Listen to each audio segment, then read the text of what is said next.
and also was elected a member of BALPA, the Pilots Union, and provided evidence as part of that role to a helicopter safety committee in the House of Commons. So a fascinating background, and very keen to hear about Colin's time in growing up in Dollar. We also have Clive Ponting, who many will know was born and educated in England. I think it was at Bristol, in Bristol. Was a high-ranking civil servant during the Thatcher era. There's one or two you might remember that here, maybe more. Might be old enough to remember that. He became a lecturer, a reader in politics and international relations at Swansea University. He's published around 15 books on world history, environmental history, and 20th century politics.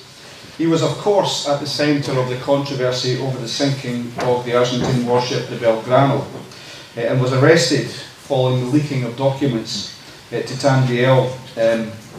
If you remember, Clive was then put on trial, and despite the efforts of the judge, and we'll hear more of this I'm sure, and the British establishment to find him guilty, he was acquitted by the jury, which I think we're all very pleased about.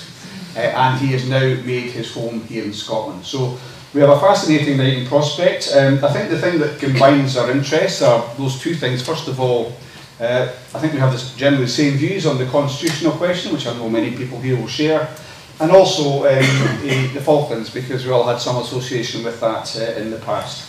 So I'll bash on with some questions if I can, starting off with Colin. I'll sit down now. The first question I was going to ask Colin was just about his background growing up here in Dollar. I don't know how recently you've been here, Colin, but the changes that you may have seen in Dollar and how you found your way through your education to the Royal Navy. Well, there's been quite a lot of changes, but I was born in Dollar. I was born in Sixmans Road on 16th of May 1953, and my elder sister was born in the same house, and in fact my younger sister was born in Six Academy Place, and my father's buried in the kirkyard. So Lorna, who's sitting in the front row, we both started Dollar Academy. Our parents were friends, and we did our entire time from 1957 or 58 right through to 1970 at school. And amazingly enough, I found myself several decades later being elected by the Dollar Academy FP Club to represent them as a governor. And when I attended the first prize giving I went to as a governor, we met in the rector's study, and I said to the new rector, as he was then, last time I was in here it was to get six of the best from the rector for the day. So, but Dollar's changed a lot since then. It was much more compact, and all the development up beyond the old town came just in the 60s and 70s. And of course we'll get to a stage where there may well be finally a breach of the railway line other than the lower mains, if I believe there's planning applications kind of starting. And of course where we're sitting now used to be the Market Park when we were young children. There was no school here, and every year the fairs used to come, and life I think was a lot simpler. We also used to go skating every winter. There was a field down by the hog farm that flooded itself every winter, and we just and the winters were colder, so you could go ice skating. So life was a lot simpler, but fundamentally it was a great place to grow up. And then going on from there, I went to Aberdeen University to study chemistry, but technology. They're talking about, developments. We're going to have artificial intelligence, and everybody's going to lose their jobs. Well, exactly the same has been going on right through history. Actually, by the time I got my chemistry degree, the bottom had fallen out of the market for chemists because of all the automation and chemical analysis. And I ended up thinking, well, what on earth am I going to do? And I went into the Navy and ended up both serving in a lot of the world, including, well, I've been to the Falklands twice and been to the Gulf twice,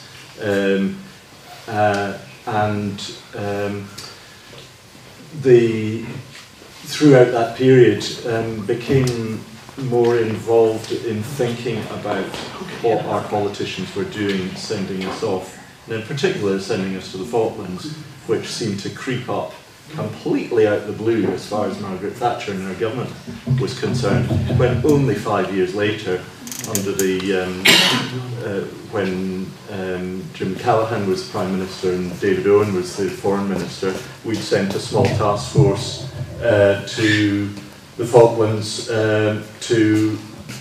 when Argentinian sabre rattling was going on there. So one lot, very inconspicuously, had showed a statement of intent. The other lot just said, effectively, come right in because we were getting rid of the Navy. So I started thinking about politics then, and then when I came out of the Navy I got involved also in, well, trade unionism, which really amazed me, but when I started working in private civilian industry I realised actually how poorly trained an awful lot of managers in civilian life are, and actually being an elected representative and a trade unionist made me feel that I could actually improve not only the conditions of my colleagues, but actually the efficiency of the company by persuading the management to do things more efficiently and better. And latterly, as well as representing my immediate colleagues, I was elected to be the chair of Balfour's Helicopter Affairs Committee. And you'll remember there was a phase about 6-7 years ago when the two companies, neither of whom I worked for, had fatal accidents. And as a result of the last of those, the Shetland crash in 2013, there was a House of Commons Transport Select Committee inquiry, and I had to represent BALPA as giving evidence in that inquiry. So, but the fundamental thing about all of that is, as I've progressed through my life, I've thought a lot about how decisions are taken on our behalf by our elected representatives, and how actually the closer the elected representatives are to their electorate, and if they live in the community with them, they tend to make better decisions when they can be influenced directly by the people who are having those decisions. And that's why I believe, as I actually have done for many decades, that Scotland would be far better run by the people who live in it and who have a vested interest in how we're governed and how our life is run. Thank you, Keith. Thanks very much, Colin.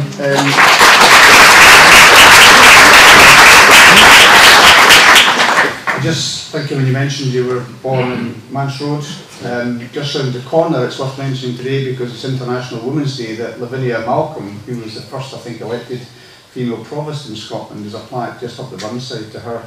Yeah. It was elected here in Dollar. I just wonder, before we go to Clive, Colin, if you want to say a bit more about your time in the Falklands, what that involved, and what your relationship was with the Falklands at that time. Yeah, well, I was very fortunate in the sense that my ship, HMS Apollo, was one of the third wave that went to the Falklands. We were to replace the vessels that had been sunk, like the Sheffield, Antelope, Ardent, and so on. And my wife was in fact a war bride because we had a very hastily arranged marriage before my ship set off on the Monday afterwards. And so they must have heard we were coming because we were halfway between Ascension Island and Stanley when the Argentinians surrendered. But, so thank you, Keith.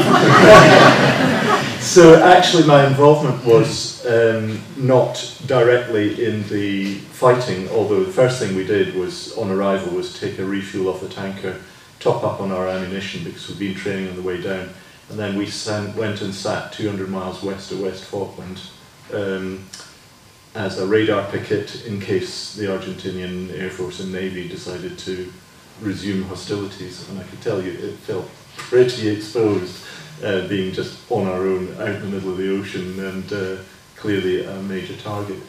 But the other thing that was quite interesting at that time, of course, was we visited a lot of the settlements, and the thing that really surprised me about the Falklands when I actually got ashore, because I was a helicopter pilot, so I flew the Wasp helicopter in my frigate, and we took the captain and various people on all our settlement visits. Now, Falklands just down the road from here, what, 20 miles away, and the Ochils were full of hill farms and farmers and shepherds and so on. And I kind of had this vision of the Falkland Islands being a sturdy, independent, self-reliant society, a bit like what we have here in Scotland.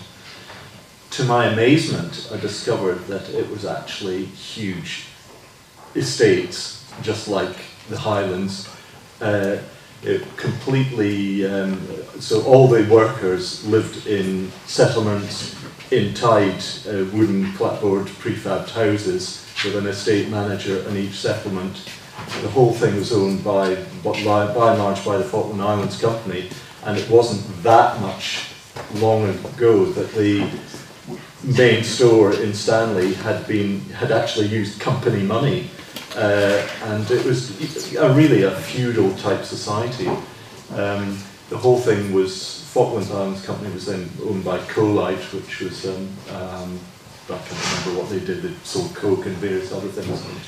And it got me also to thinking, what was that war actually about? And because there was, and they have subsequently found oil off the Falklands, it was fundamentally, as far as the UK was concerned, I think it was about money and oil.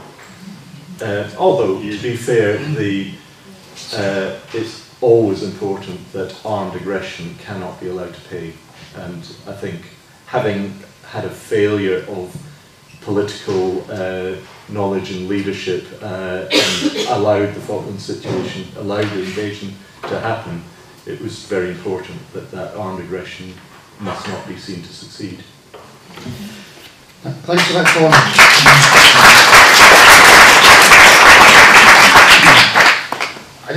I would agree with Colin's idea of what the Falklands was like, but one thing that was interesting to me was I went down in 2012, the 30th anniversary, and the governor of the Falklands, they were not very keen for me to go down, I have to say, as a Scottish Cabinet Minister, the Foreign Office.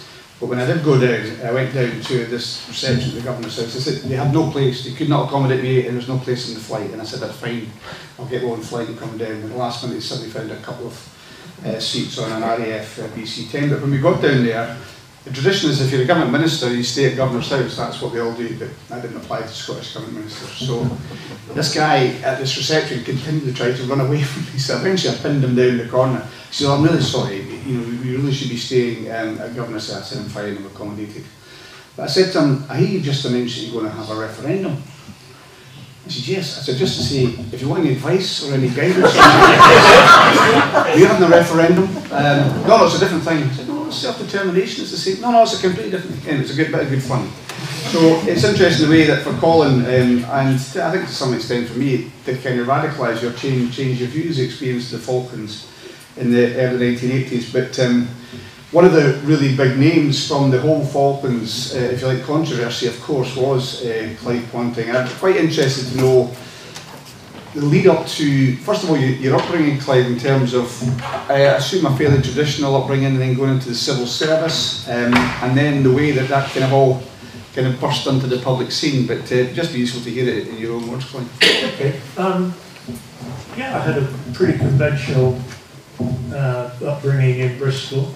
Went to the local grammar school, university, did 2 years on a PhD in London, which of course I never finished, and joined the civil service instead. You don't get a choice on where you go, you can put down 3 options, nobody ever gets them. You know. I finished up in the Ministry of Defence, very sort of conventional career, a couple of jobs, private secretary to the head of the department, a couple of other jobs. In '79, I finished up with Sir Derek Rayner, then became Lord Rayner, doing efficiency studies with Thatcher. Finished up actually addressing the cabinet in the autumn.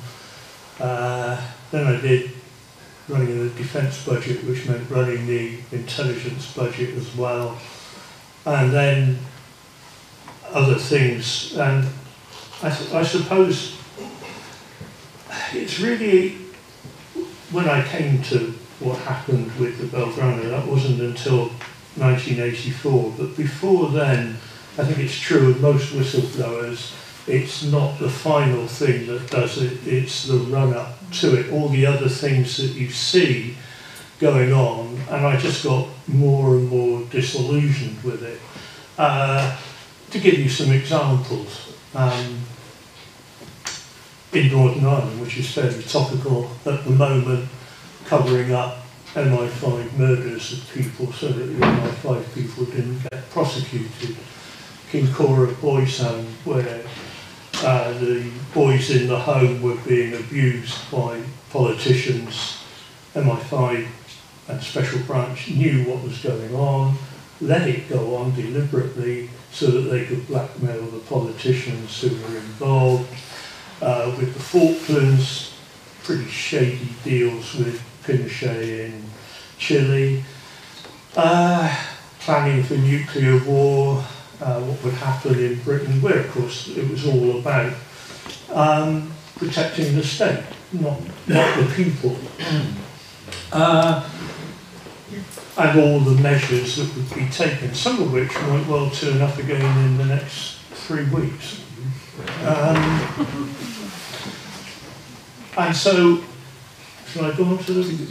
yeah, okay, so then in '84 I was doing all sorts of different things during the actual war. Then I took over as head of the department dealing with naval operations. First thing on my desk was a letter from the Shadow Cabinet to the Prime Minister asking her to explain all the inconsistencies that had come out in the story about the sinking of the Belgrano. And the junior minister there, a chap called John Stanley, who was Thatcher's ex-private secretary when she was leader of the opposition, he just followed Heseltine around to keep an eye on Heseltine. He said, I want you to produce 2 drafts. He said, I want one that will tell the truth, and I want one that will be consistent with what we've said already. I mean, this is just extraordinary. I mean, I've never come across it. You know, the one thing you learn as a civil servant is you may not say the whole truth. There are ways of drafting around the inconvenient bits. But the one thing you don't do is tell a direct lie. Anyway, I was a good civil servant and did what I was told then. It went up to Heseltine and he called me in. And he said, well, he wasn't there, of course, when it all actually happened. He said, I want to make sure there isn't a Watergate in this somewhere. Was he Deputy Prime Minister at the time, was that right? Yeah, sort of, yeah. And I thought, well, if you think it's Watergate, we can all guess who you think Nixon is. Anyway, I said, well, okay. He said, I want you to go away and I want you to write this document. It's going to say exactly what happened, all the intelligence information, all the other top secret and everything else stuff. So I did that. It became known as the Crown Jewels. And we went back and he went through it. And surprisingly, Admiral Fieldhouse, who directed the operation from Northwood, who was then went on to be Chief of the Naval Staff, was at the meeting. He then declared that somebody had deliberately altered this official dispatch from what he'd written to agree with what the politicians had said and not what he said about the sinking. And then we went over to number 10 and it was agreed that we wouldn't actually say anything. It's like, it's always the same with a cover-up. The problem is not what actually happened, it's the cover-up, and how do you get from the cover-up to the truth. And I'd suggested ways and ways of doing it. Like, you can guess. You'd say, well, of course, we couldn't reveal all this information at the time, it was still secret. But now, with the passage of time, we can, fairly straightforward stuff. But they said, no, we're going to carry on.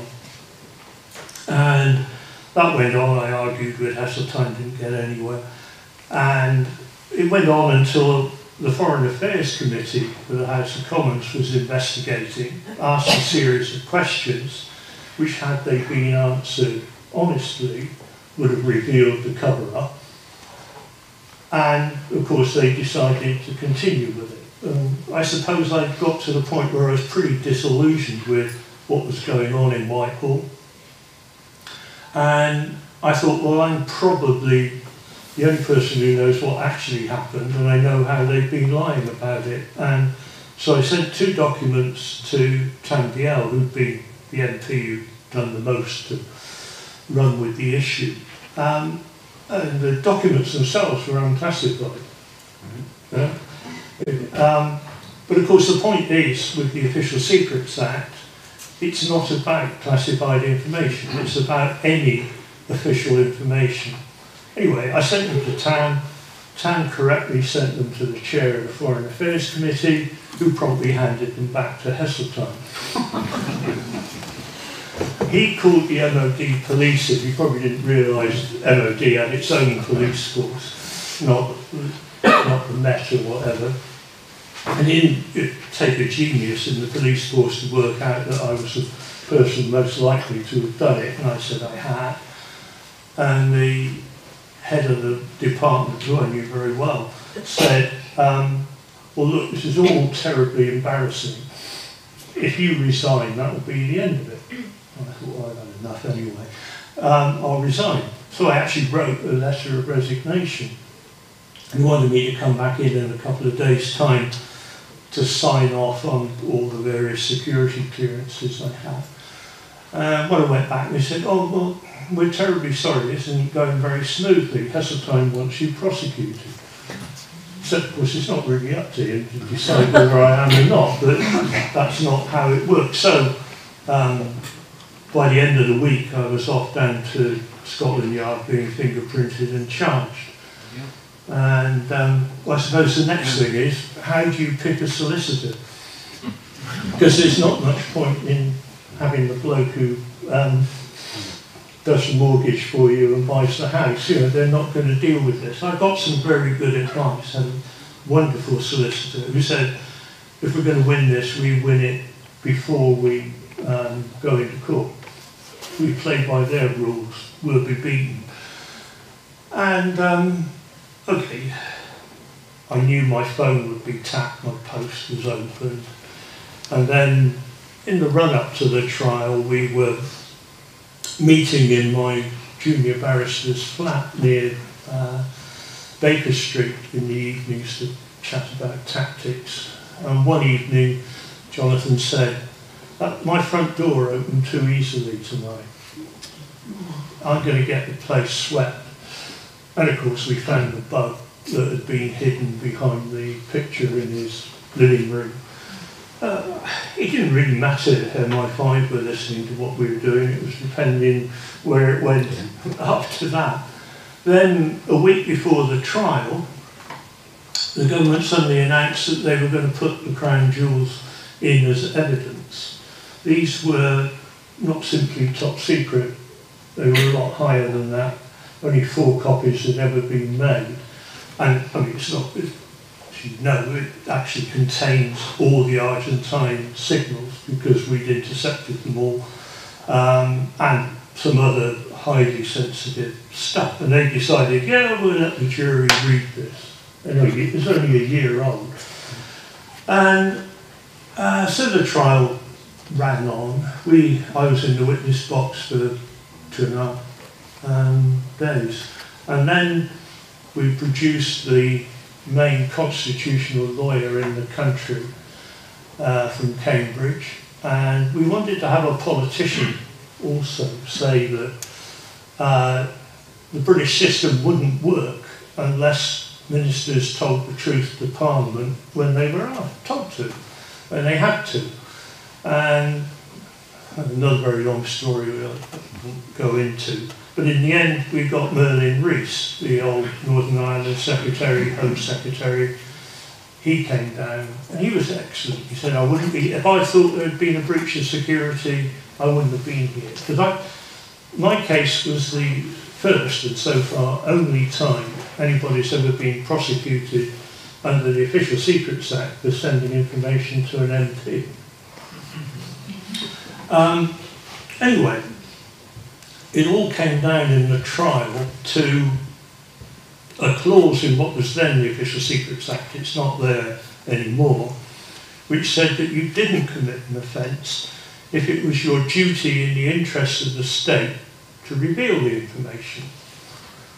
We argued that duty meant public duty, and the interest of the state had to be that the government told the truth to Parliament, and giving the information to Parliament, not the newspaper, was in the interest of the state. The judge, who was an ex-Tory candidate for MP, said, no, I'm not having any of that. Duty means your official duty as a civil servant, so it wasn't that, shouldn't have done it. And this was the really bad bit. The interests of the state mean the same as the interests of the government of the day. And then he said, well, this is the jury had been sent home for the afternoon. He said, in the light of that, I'm going to have to direct the jury to find him guilty, which is actually the one thing a judge can't do. They can direct the jury to find you innocent because the evidence isn't good enough. And we said, you can't do that. He said, no, I'm going to do it.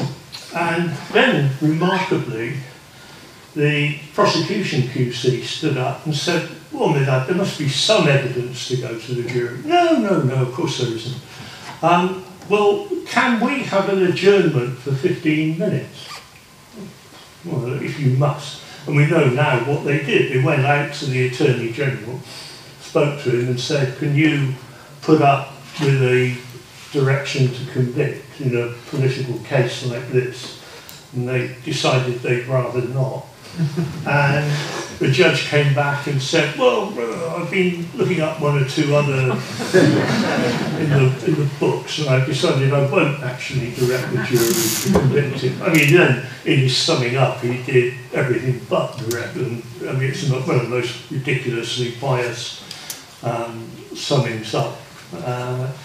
And then, luckily, the jury didn't fall for it.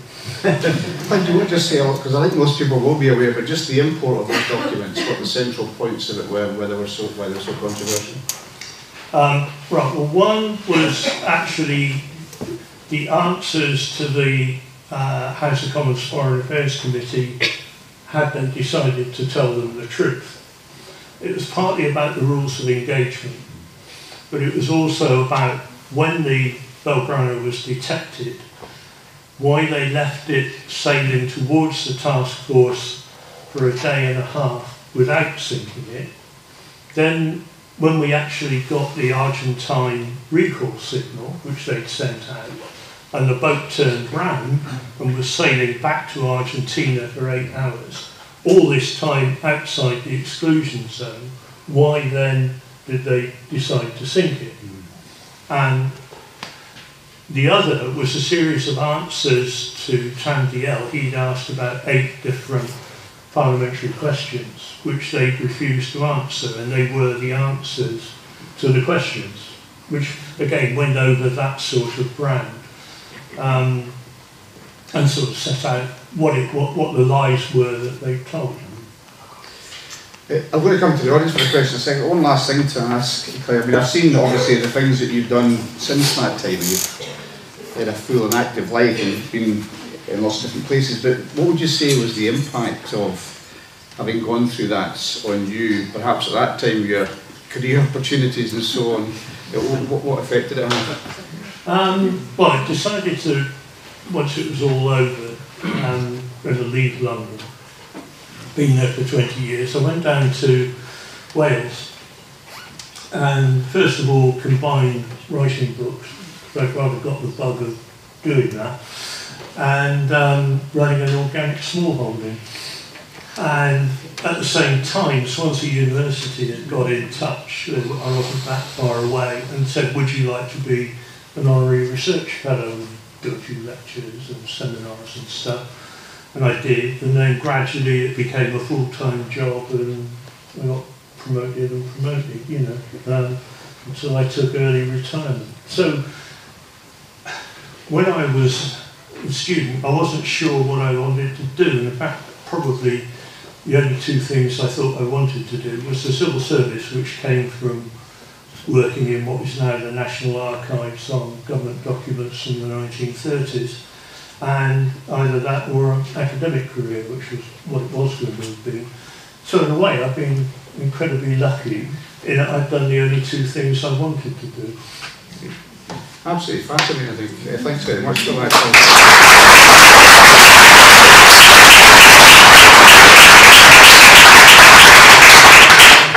I'm still in the mysteries of what Sandy's proposals are. Are you looking to have questions taken now, Sandy? Written questions? Talking to Keith now. Sandy, are you looking to have written questions taken now? Or? Okay, what we're going to do, we're going to stop for just a couple of minutes and we'll sort out the questions here so you'll be able to start dealing with the written questions.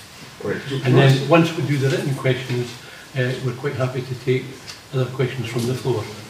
Okay? Right, Hazel? Do you want us to ask what you're doing that, to ask for a couple of questions in the meantime? Well, yes, there's nothing wrong with doing that. Oh, we'll put the questions here, right, sorry.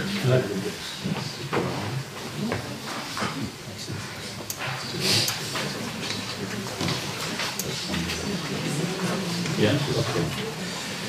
Okay, the first one that's come up, which does actually touch on some of the other issues which Sandy has put into the leaflet there, which if those have got a leaflet they could see. So various issues raised about the nature of things like dark money, was the EU referendum free and fair and so on. But the first question that's come in is for Clive, and it's from Muriel Peugeot, who's put her hand just at the back there. What kind of dirty tricks will the establishment, Secret Service, MI5 play on us when the independence campaign starts? In the mid-1980s, according to recent reports in The Guardian, the Irish UVF were asked by MI5 to kill former Taoiseach Charles Haughey. Yeah. Over to you, Clive. Well, I think the starting point is that MI5, by its very charter, will regard Scottish independence as a threat to the British state. As simple as that.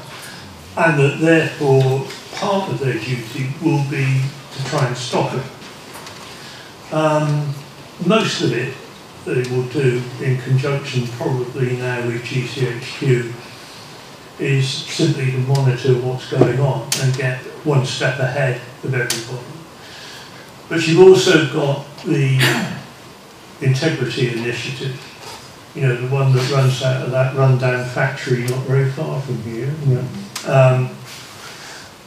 which is government money for effectively black propaganda, a whole group of various people in the media who are prepared, not by short of to prostitute themselves, to put out what in effect is the government line. If you look at the stuff that came out of the Integrity Initiative, you'll see who the various people are. So it will be partly that.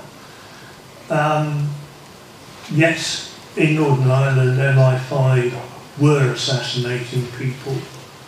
I suppose I could mention that when I was running the intelligence budgets, which in those days were all hidden inside the defence budget, which I was running, that was GCHQ, a lot of the money was with the Foreign Office. That was MI5, MI6, GCHQ. We also had another little budget, which was called the Permanent Secretary's Fund. That was the assassination budget. Could I ask for clarification? I may be very thick, but what is the Integrity Initiative? What's the question? The question, Lily, was what is the Integrity Initiative? As Clive was saying, it's about this operation that's been in the news recently, located in Fife, but Clive will know more about it than me, so maybe you could answer. It's run by a character called Chris Donnelly, who I knew when he was at Sandhurst, running their Soviet education, as it were, section. And it is something that's designed to put out the government propaganda, but unattributably. So what they've got is what they call little focus groups, as it were, of journalists who they can turn to, and they will then put their stories and the accepted slant into the media. And it's funded by the Foreign Office. The Foreign Office had done this before in the 1940s through to the 70s with something called the Information Research Department, which put out black propaganda, mainly about the Soviet Union. This is slightly different, but not entirely. And it was involved particularly with the scribbles. They had a number of people who they would feed stories to, who they knew would publish them and put the right slant on things. And, well, Okay. Thank you. I'm going to go to question to Colin now. Did you want to read that out, Colin, up there? Yeah, and I'll maybe take a little bit of talk of that.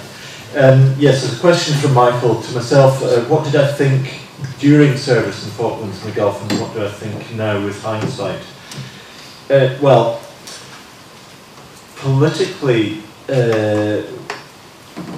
I've already alluded to my disquiet at the ineptitude of the Thatcher government in the way they handled the what they called a defence review at the start of their time in office, where they clearly wanted to chop the budget, chop public spending as usual, and the lack of and I was already thinking this, funnily enough, I've just remembered I actually flew John Knott in my helicopter back in 1981 while I was out in the Gulf. He'd just taken over from Francis Pym as the Defence Secretary, and the very first thing he did was to come out, and I flew into Muscat in Oman to collect him and the British ambassador to Oman to take him out to meet our flag officer, first flotilla, who was temporarily embarked in our frigate. But anyway, the point was that despite recent evidence, they'd decided they were going to, that any Third World War in Europe would be a very short one, probably a nuclear one. They wouldn't need any resupply from the USA, therefore they wouldn't need a navy to protect convoys and all the rest of it. It would all be tactical battlefield stuff in Central Europe, and we only really needed an army and an air force to do that. And whereas in the early 60s there had been major defence review where the new generation of aircraft carriers was scrapped, TSR-2 was scrapped, Blue Street and Red Top and all those missile systems were scrapped. But it was done in conjunction with the Foreign Office, where actually our commitments and the whole East of Suez, so we would get rid of Singapore, we'd get rid of Sharjah and Bahrain and all the Aden, all the bases that had been used to resupply the East India Company when the empire was getting set up in the first place, and also the big naval base at Simonstown in South Africa. So we're going to chop all those commitments as the empire was kind of disbanded, and they actually, as it transpired, the only thing they were going to keep were the British overseas territories, which are now used as the tax havens for the wealthy 1%.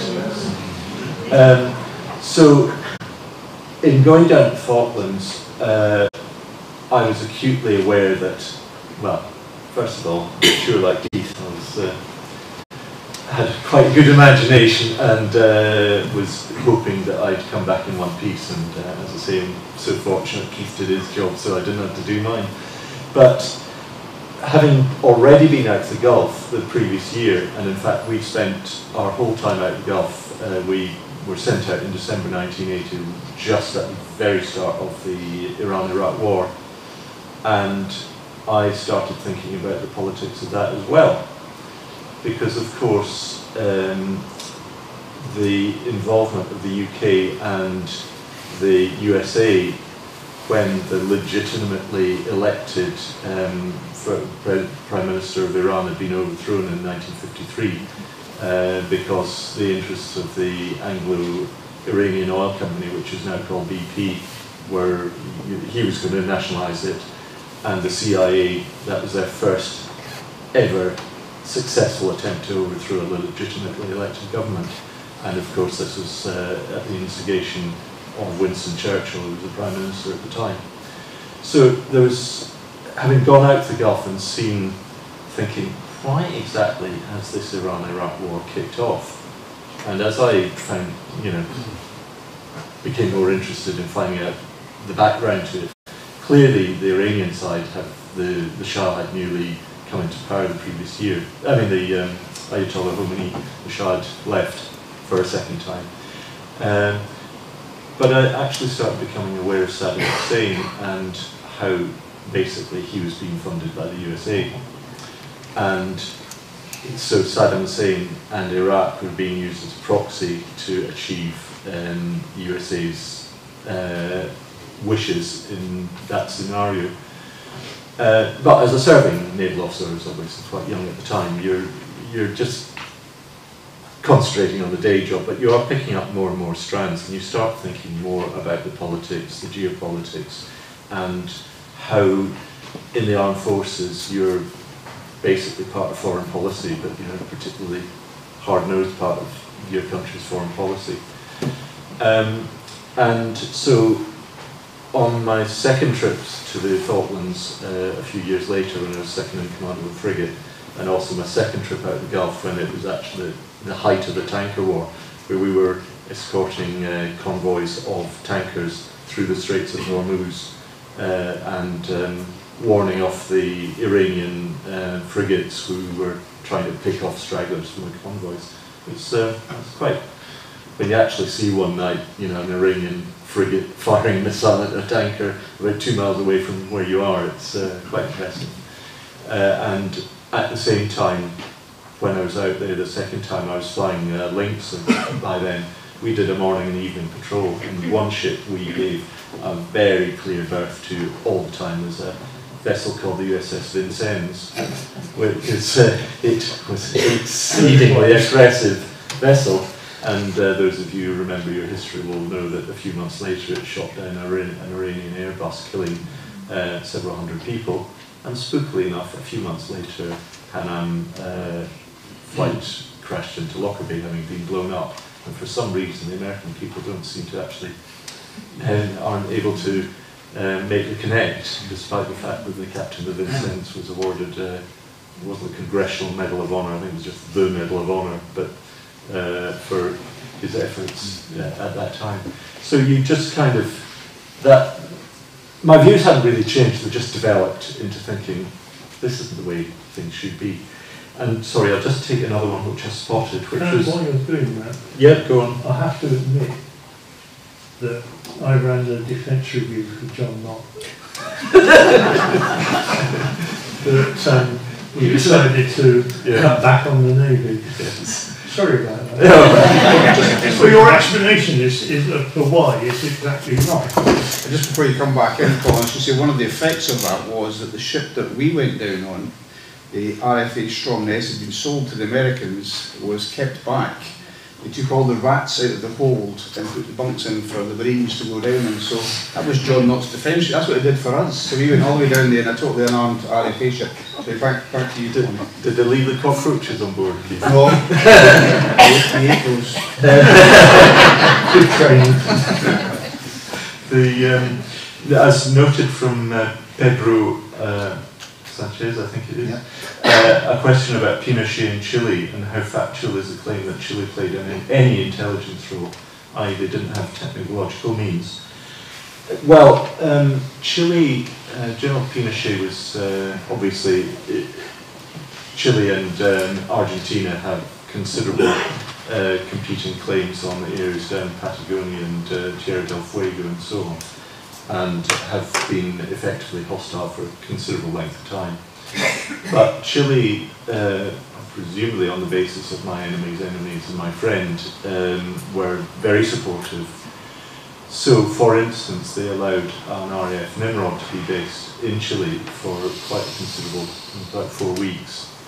Now, the implication of that is the Royal Navy no longer, up until the start of the war, had an airborne early warning radar capability, which is absolutely essential in terms of coordinating your air defence and your combat air patrol of your fighter aircraft around the fleet. So they needed to achieve that, and one way of doing it would be to have a high-level IF Nimrod operating within Chilean airspace. But as you'll be aware, that bit of South America isn't actually very broad. So if you're sitting on top of Chile with your search water radar, which isn't a classic airborne early warning radar, but actually it was the radar that was put into the Navy Sea Kings in the big bubble that hangs out the side to provide the makeshift AEW, and actually they've only just retired those aircraft in the last few months from service. Well, not that means of providing it. So allowing a Nimrod to be based in Chile was of huge assistance, and then of course we had other means of getting early warning that raids were taking off, because there was SAS inserted into Chile who had been flown from, they'd started off from Hermes, been transferred across to Invincible, and then one of the guys I was at Naval College with was one of the two pilots who flew a 500-mile one-way trip to insert the SAS troop into Chile nearby one of the naval bases near the Rio Grande, and then they took that aircraft to Chile to dispose of it. And Alan described how they tossed for it as to which of the two of them was going to fly it into half a mile into the sea, ditch it, puncture all the flotation gear, and then swim back ashore. And after a bit, no, I think we'll stick with plan B, and we'll just burn it on the beach and go and hide until we get picked up with the Chileans. So, but there were other means in which the Chileans helped with intelligence, and the critical bit was getting some kind of early warning that Argentinian Air Force and naval aircraft were departing on raids, and it certainly gave you a bit of a heads up, and so that you were ready to meet them. We went a bit further than that, because I was, we keep coming across at different times doing the same things. I was running the memorandum with the Chilean embassy as to what went on. And yes, the SAS were inserted through Chile into Argentina, and were actually dug in around the Argentine air bases with these very high-speed portable radios, which were in 1982 very high-tech, and would send a message in a microsecond to the task force. Also, it was agreed that we would send out a whole squadron of Meteor reconnaissance aircraft in Chilean colours, which were flown out to Chile, run by the RAF. And then the deal was, at the end, they'd just simply be left behind for the Chileans to use. And in return, Thatcher agreed that we would defend Chile, Pinochet, and the fairly abhorrent regime at the UN, and if necessary veto resolutions criticising Chile, which of course is why she formed over him when it was briefly held in the UK back in 1999. We've got, I think, in excess of 20 questions, so what we're going to do is just try and bash through them and just get quick responses where appropriate, and I think after having one or two more on what we've been talking about, there's one or two about the constitutional situation, so I'll come on to that. But first one, just to ask, because I'm interested myself, from Katrina Whitten, is what happened regarding the ship's officers who made the decision to attack the Belgrano, and the second part of it mentions George Square incident during the Falklands. Now, I wasn't here during the Falklands, and I don't know what the George Square incident was. In fact, I do remember I was a signaller, so I was the only one that was able to get the results of the World Cup, which was happening at the same time. I never saw the World Cup, so I'm not sure the George Square incident. I can explain. Sure. I can explain that one. It's actually quite, I find it's quite shocking, some of you. I was involved in music at that particular time. I was doing a concert in Glasgow Green. Sorry, it wasn't George Square, it was Glasgow Green actually. And there was a huge crowd there, and suddenly the Master of Ceremonies came on stage, took the microphone from me and said, "I've got a very important announcement to make, that a British ship had just been attacked with an Exocet missile, and I think it was going to be sunk. and a huge cheer went up from the crowd. The Master of Ceremonies took the microphone again and said, "I'm very sorry, I think you've misheard what I've said. It's a British ship that's been attacked and possibly going to sink." And the crowd cheered again. Now, the only thing I can take from that is the anti-Thatcher feeling of Glaswegians to what the war was actually all about. I'll leave the rest. Okay, can we come back to the point about the Belgrano, because it may be that Clive and Colin's are viewing it. What happened to, the question is, what happened to the ship's officers who made the decision to attack the Belgrano, if anything? Well, nothing. They did what they were ordered to do. The problem was that the government had said at the time, oh, it was a decision taken by the commander to sink the ship. Well, yes, technically it was, but up until the 2nd of he wasn't entitled to do it. The rules of engagement did not allow the sinking of ships outside of the exclusion zone. That was changed, and a signal was sent out to the task force and to the submarines. And what was interesting was he clearly questioned the order. I mean, not directly, naval officers don't do that, but he signalled back saying, "Couldn't understand your signal, please resend." And of course a submarine only comes up every few hours to put the signal above the water to collect the any radio messages. So he was clearly saying, "Do you really mean this?" Well, yes, he did. He didn't do anything wrong. He did what he was entitled and instructed to do, because the change they made to the rules of engagement at lunchtime at Chequers was to sink any Argentine ship anywhere. And Chris Reefer Brown was the commanding officer. He was the commander at the time. He, like most of the commanding officers of units, was awarded the Distinguished Service Order, and he carried on in the Navy for a while. So, but I'd like to elaborate a little bit on rules of engagement. Rules of engagement. There has to be political control of the armed forces at all times. You're not allowed to go and be a privateer, as you know, the Englishman Drake and Raleigh and people like that were. So rules of engagement, there are books of rules of engagement, and they're highly complex, and you have to sit and actually be trained extensively in their use and understanding clearly what any change in the rules of engagement, what the implications actually are. And so you go as a command team, when you do your command team training, which you do on a regular basis, and part of the command team training will be to have rules of engagement scenarios, and it's a big thick book, and you'll be told the rules of engagement you're operating under are Rule 6, 25A, C and D, and Rule etc. And then you actually have to sit down, so you'll be, before you go and do your training, you'll be told these are the rules you'll start off in, and you actually sit down, have a really detailed read, and then tease out the implications of that, like what are you allowed to shoot back in self-defense, etc., etc. And that is the means by which the politicians control the actions of their armed forces representatives in any theatre of operation. And when there's a change to the rules of engagement are immediately, you know, the command team all get together in a huddle and actually read through it independently, and then make sure they're all agreed that that's exactly what it means.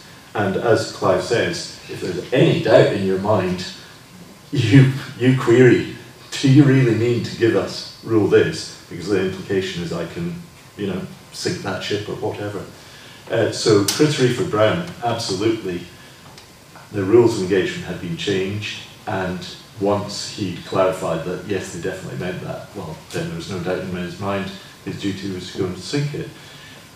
And of course, in terms of the actual conduct of the war from then on, it was massive, because having sunk the second most important Argentinian warship, and making clear to the Argentinians that there was a nuclear submarine armed with conventional torpedoes in the area, and these things can go extremely fast underwater. It almost certainly have outrun the Belgrano underwater in any conditions. The implication for the 25th of May, their old aircraft carrier, which carried the Super 8 Antard and the Skyhawks, was that it had to go back to the harbour, and the Argentinian surface navy took no further part in the war from then on. It became purely a battle against the Air Force and the naval aircraft and the troops on the ground. So that was huge in terms of what happened subsequently. Yeah, they tried to sink the aircraft carrier 3 days before. They gave permission for it to be attacked on the high seas. The submarine lost contact. I was just going to say that I'm going to move on to a question about the current batch. It's a different question about the civil service, but just to say that in relation to that, there's been regular over the years programmes, factual programmes with the Falklands. There's one on quite recently which showed the immediate aftermath of the sinking of the Belgrano. And it's worth bearing in mind this involved hundreds of people in the water in the South Atlantic. It was an absolutely horrendous thing, as it was horrendous for those that were killed on the British side, you know, whether it was cheered or not. It's not a pleasant thing. And also just to say the young men that we saw, the Argentinians that we saw in the Falklands who took them prisoner, some of them were looked about 16, 17. And we found, when we took over the positions, they had suitcases with like family photographs, and they were not trained for what they were doing in relation to this. But it's also true to say, I think Colin's absolutely right, the Argentinian Air Force was, given the equipment they had, was a phenomenal threat during the course of that. But it's worth bearing in mind, it involved real people in real circumstances, often people that had been, especially in Argentina, plucked off the street and forced to get involved in this as well. A bit of a change of subject. I have a very good question here, which I'm quite keen to hear from Clive in particular, if I can find it. Where is it? Yes, this is it. From Jimmy, who says, Civil Service and Ministers, how close was the comedy Yes Minister to the real thing?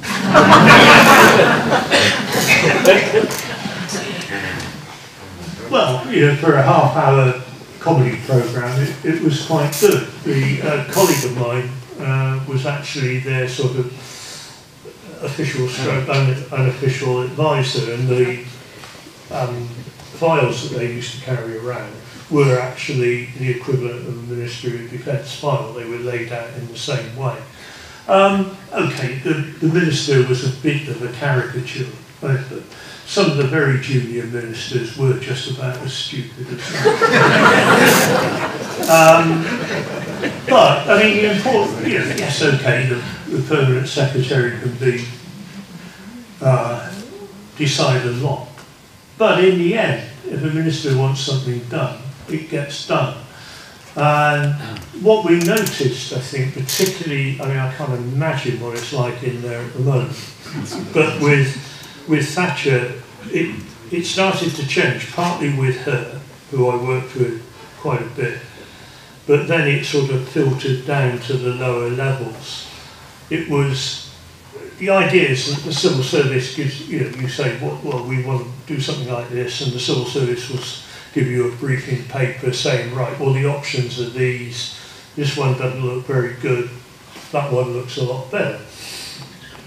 Under Thatcher, and then it moved its way down the hierarchy, it became, this is what we're going to do, find me the reasons to do it.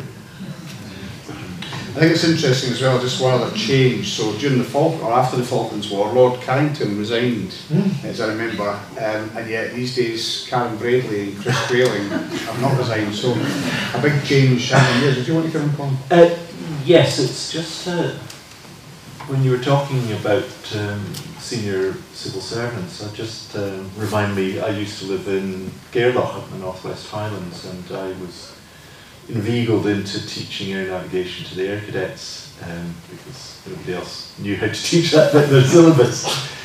And so, like all these things, like scouts and so on, primarily its parents get involved in supporting the unit. But one of the other parents, I mean, I wasn't a parent of any of the cadets, but one of the parents was a very nice lady, and she was a housekeeper on the Strathcarron estate, and her husband was one of the Gillies. The Strathcarron estate's about 30,000 acres, and it's owned by a couple called Ewan and Nicolette Macpherson.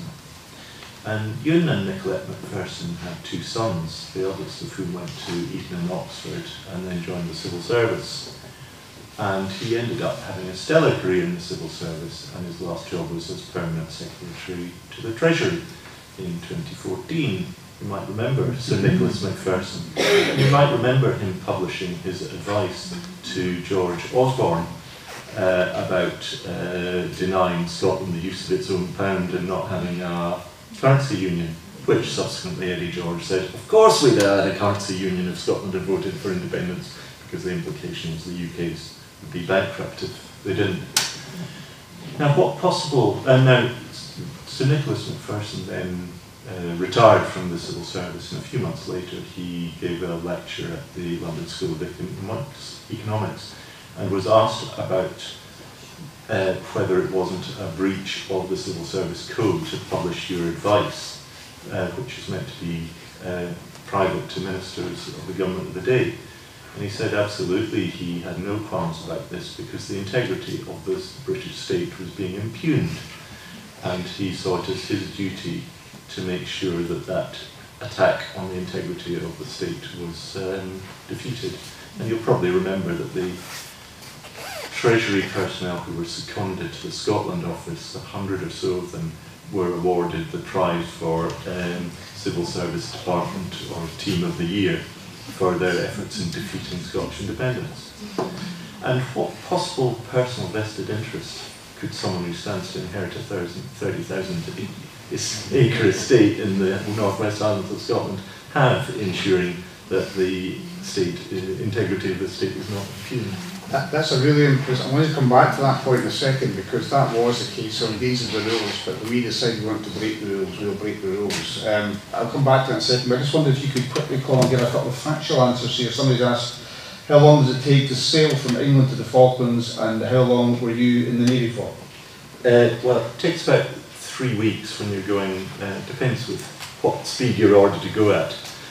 With all dispatch, there's a number of really ancient kind of rules which tell you what percentage of maximum power you're allowed to go at. But it took us 3 weeks to get from Plymouth, where my ship was based, to, well, we actually did go into Port Stanley, because the capital of the Falklands is called Stanley, and the outer harbour is called Port Stanley. So talk about Stanley every time. I was in the Navy for 24 years. Thanks, Colin. Just on the point then that, I think we'll make this the last question and we'll take some from the floor, but this last point that's been raised by Colin about senior civil service and about when, if ever, it's permissible to change the rules to protect the state. So there's a question come from John Armstrong which says, in your opinion, is Scottish independence a serious threat to the, in quote, state? And if so, how far would they go to keep the status quo? And I'm quite interested in what particular things, in your experience, they would say, we're not going to follow that rule, we're going to do something differently, whether we're talking about what you were talking about earlier before, Clive, with the operation in Fife. Where do you think, and are you any observations on where that might have happened in 2014? Well, I think the answer is, of course, that they will see Scottish independence for what it is, a threat to the United Kingdom, because the United Kingdom won't survive. And the role of institutions like the civil service in London, the BBC, MI5 and so on, is the protection of the British state. And that therefore, as well as you've got economic subversion, as they would see it, the old days of communist infiltrated trade unions as they saw it, that was a threat. Civil disobedience is a threat, and Scottish independence is a threat. And they will do whatever they think is necessary and whatever they think they can get away with. And even if they're found out, they probably won't mind too much. So I think the answer is they will certainly see it as a direct threat to everything that Britain has got its supposed continuity right the way through, and they will see it as a fundamental threat to the state. Which is quite a sobering thought. I think it's quite useful to start hearing from you guys. I know some people have put questions in that haven't been asked, and this would be a chance to do that. The first gentleman with the beard. Hi, there's a question for Clive. Just on that very subject, do you have any information, unlikely, but just in the off chance that you might, to shed some light on the mysterious circumstances under which Willie McRae died?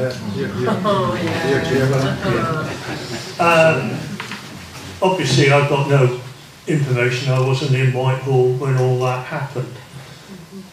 But it wouldn't surprise me. He shot himself in the back of the head through the back window of the car. It's quite difficult. It's quite difficult. And then he holds in a packet of 200 cigarettes in the front and it was gone. No.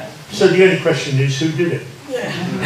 Just a related question kind of to that is, obviously what's been in the news very recently is the Chagos Islands. Was that everything that came across your desk at all? The UN's found that the UK acted appallingly in denying self-determination to the Chagos Islands when Malaysia got its independence. Did you see any of that? No, I mean, but it's a very clear example of what the British state will do for what it defines as its interests. Its interests were to give those islands to the Americans because we basically do what the Americans want us to do. And the Chagos Islanders were merely a bunch of primitive people who didn't have to be taken into consideration. A bit like the Scots. Now it's gone on, and then they've done everything they possibly can to stop them going back. I mean, even declaring an environmental protection area around the islands and so on, which shows how desperate they're getting. They've renewed the lease for the Americans on the base for another 15 years, I think. And of course they won't go against the Americans because when you work in Whitehall, the thing particularly on the defence intelligence side, you realise there are two things that determine everything. One is nuclear technology and getting it from the Americans, because Triton won't work without the Americans, and the intelligence relationship, which is deeply embedded into the British state now. For example, the Joint Intelligence Committee in the Cabinet Office, when it meets, the two CIA men from the American Embassy attend automatically. Do you want to come in, Colin? Well, just I can remember, I actually know someone who was the senior naval officer at Diego Garcia, which is how they refer to the Chagos Islands. That's now the American base.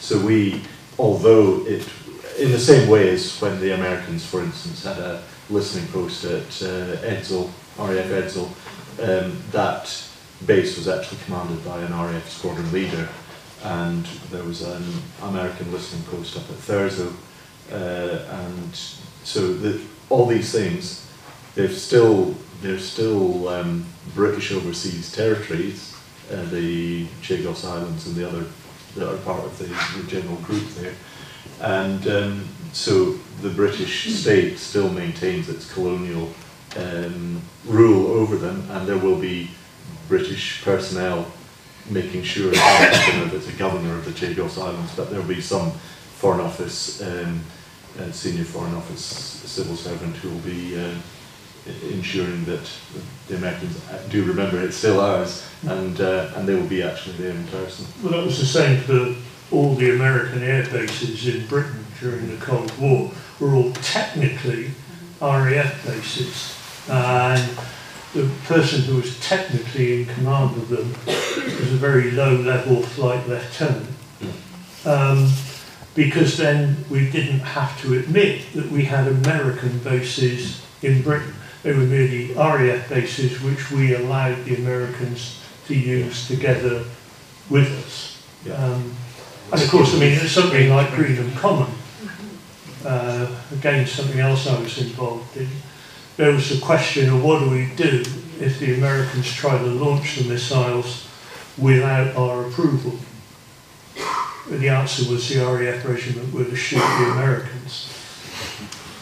I think it's worth saying as well, to tie back into the Falklands, that the Ascension Islands in the same situation. It's nominally British, but it's, and there's a governor there, but most of the equipment, certainly when I've been down, is American. It was run for the Americans. Yeah. The lesson with the Chagos Islands, of course, is that no matter how long you deny people self-determination, the world is watching, and they will take a judgment on that, which I think is really useful to know. Which is what has happened, because with Britain leaving the EU, it's had no support now from the other EU nations. Normally they would have gone behind us at the UN or the International Court, and we would have had some support. The only people who are supporting us are America and Israel.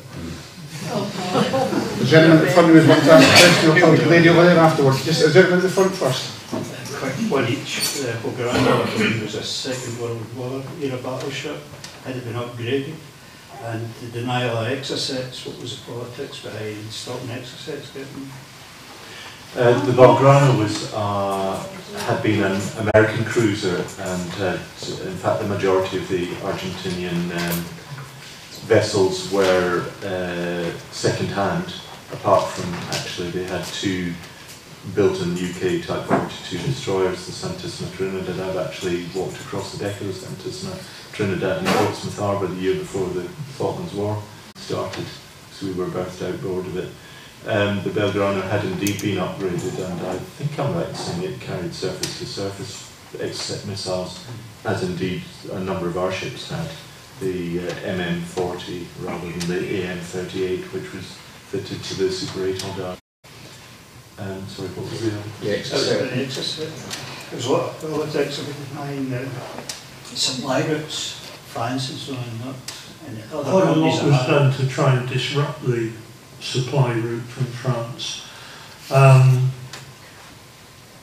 The sinking of the Sheffield was I've never seen the senior naval officers in such a state. It was the first ship they'd lost since the Second World War. And it's now come out, but we knew at the time the reason was the bloke who was running the radar air defences had gone off to have lunch. There was a bit more to it than that actually, Clive, because the Sheffield had actually been deployed out to the Gulf on the deployment I'd done the previous year. And she'd actually been away from base for 9 months and had been in Gibraltar when we got the thing called the W-list telegrams, where you kept that in an officer day safe, and I never imagined in my life that we'd ever have to do it. But I was actually duty on the 1st of April when we got a signal saying, get out W-list telegram number whatever, and it was basically report to your operational readiness. And we ran around like very busy people, not use the naval expression, to report our operational readiness. But Sheffield had quite a number of operational deficiencies, and she'd been able to turn right and go back to Portsmouth after leaving Gibraltar on the way back from the Gulf. She was actually went left, and she didn't actually detect the Agave radar, which was the search radar, the Super 8 Hondas that launched the Exocet, because they were actually clearing their signal traffic. They'd been at action stations for a considerable length of time and just stood down, and you couldn't transmit on your satellite down to the satellite without completely blanking out or overloading your electronic support gear, which detects radar signals. And so while the rest of the fleet detected the Agave, immediately started taking their precautionary measures, Sheffield didn't. And then unfortunately Sheffield, because she had a couple of fire pumps out of action which produced uranium and various other operational, I think she only had 2 of her main, out of her 4 main electrical generation things going. As luck would have it, a lot of Sheffield's redundancy into battle damage was already out of action, so another ship might if they'd been fully operational, have survived that sinking, but Sheffield couldn't because of the state she was in. But at the end of the day, when war kicks off, you have to fight, go with what you've got on the day, whatever you've got going for you, and sometimes you get unlucky. An absolutely horrific experience for people. Now, we've not had many, and I think the lady in the pink top can hear from her. Can I ask what the speaker's view would be of a more recent episode of whistleblowing that related to Cambridge Analytica?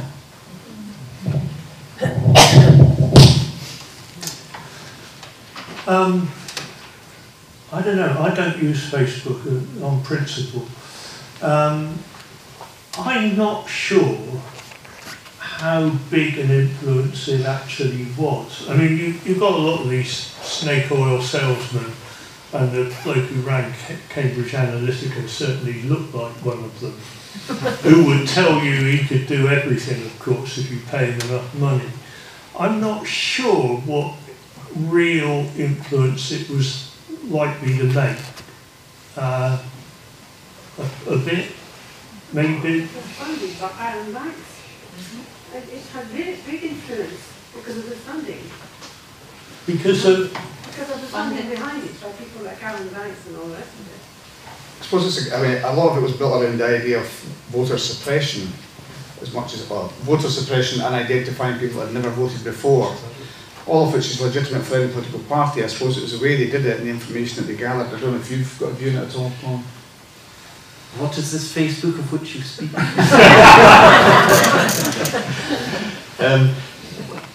I think we're all generally aware that there's, I mean, it sounds a bit conspiracy theorist, but dark forces at work. I mean, I've just spent virtually all of this year so far in Northern Ireland because of family issues, and when you think of the way the DUP got bunged nearly £500,000 from a shadowy company based in Scotland run by a former vice chairman of the Conservative branch in Scotland, and then bunged to the DUP because they don't have to account because of the issues between murderous political attacks on politicians in Northern Ireland.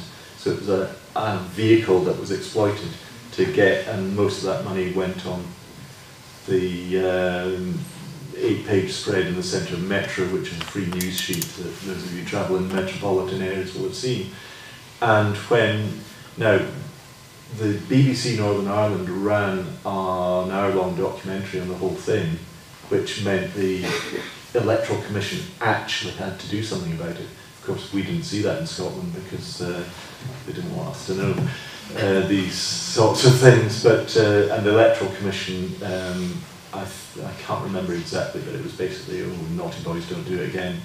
A bit like Ruth Davidson knowing what the outcome of the postal vote was 5 minutes after the polls had closed, but that apparently was no breach of things. So there is dark money, and there's people don't want us to be independent, that's for sure. I think, just a point to make, if it is relatively innocent, then why, when Deirdre Brock asked the Prime Minister this week why representatives from Cambridge Analytica had gone to Downing Street, couldn't you get a straight answer? If it's innocent, then why couldn't you get that straight answer? Did you want to come in there?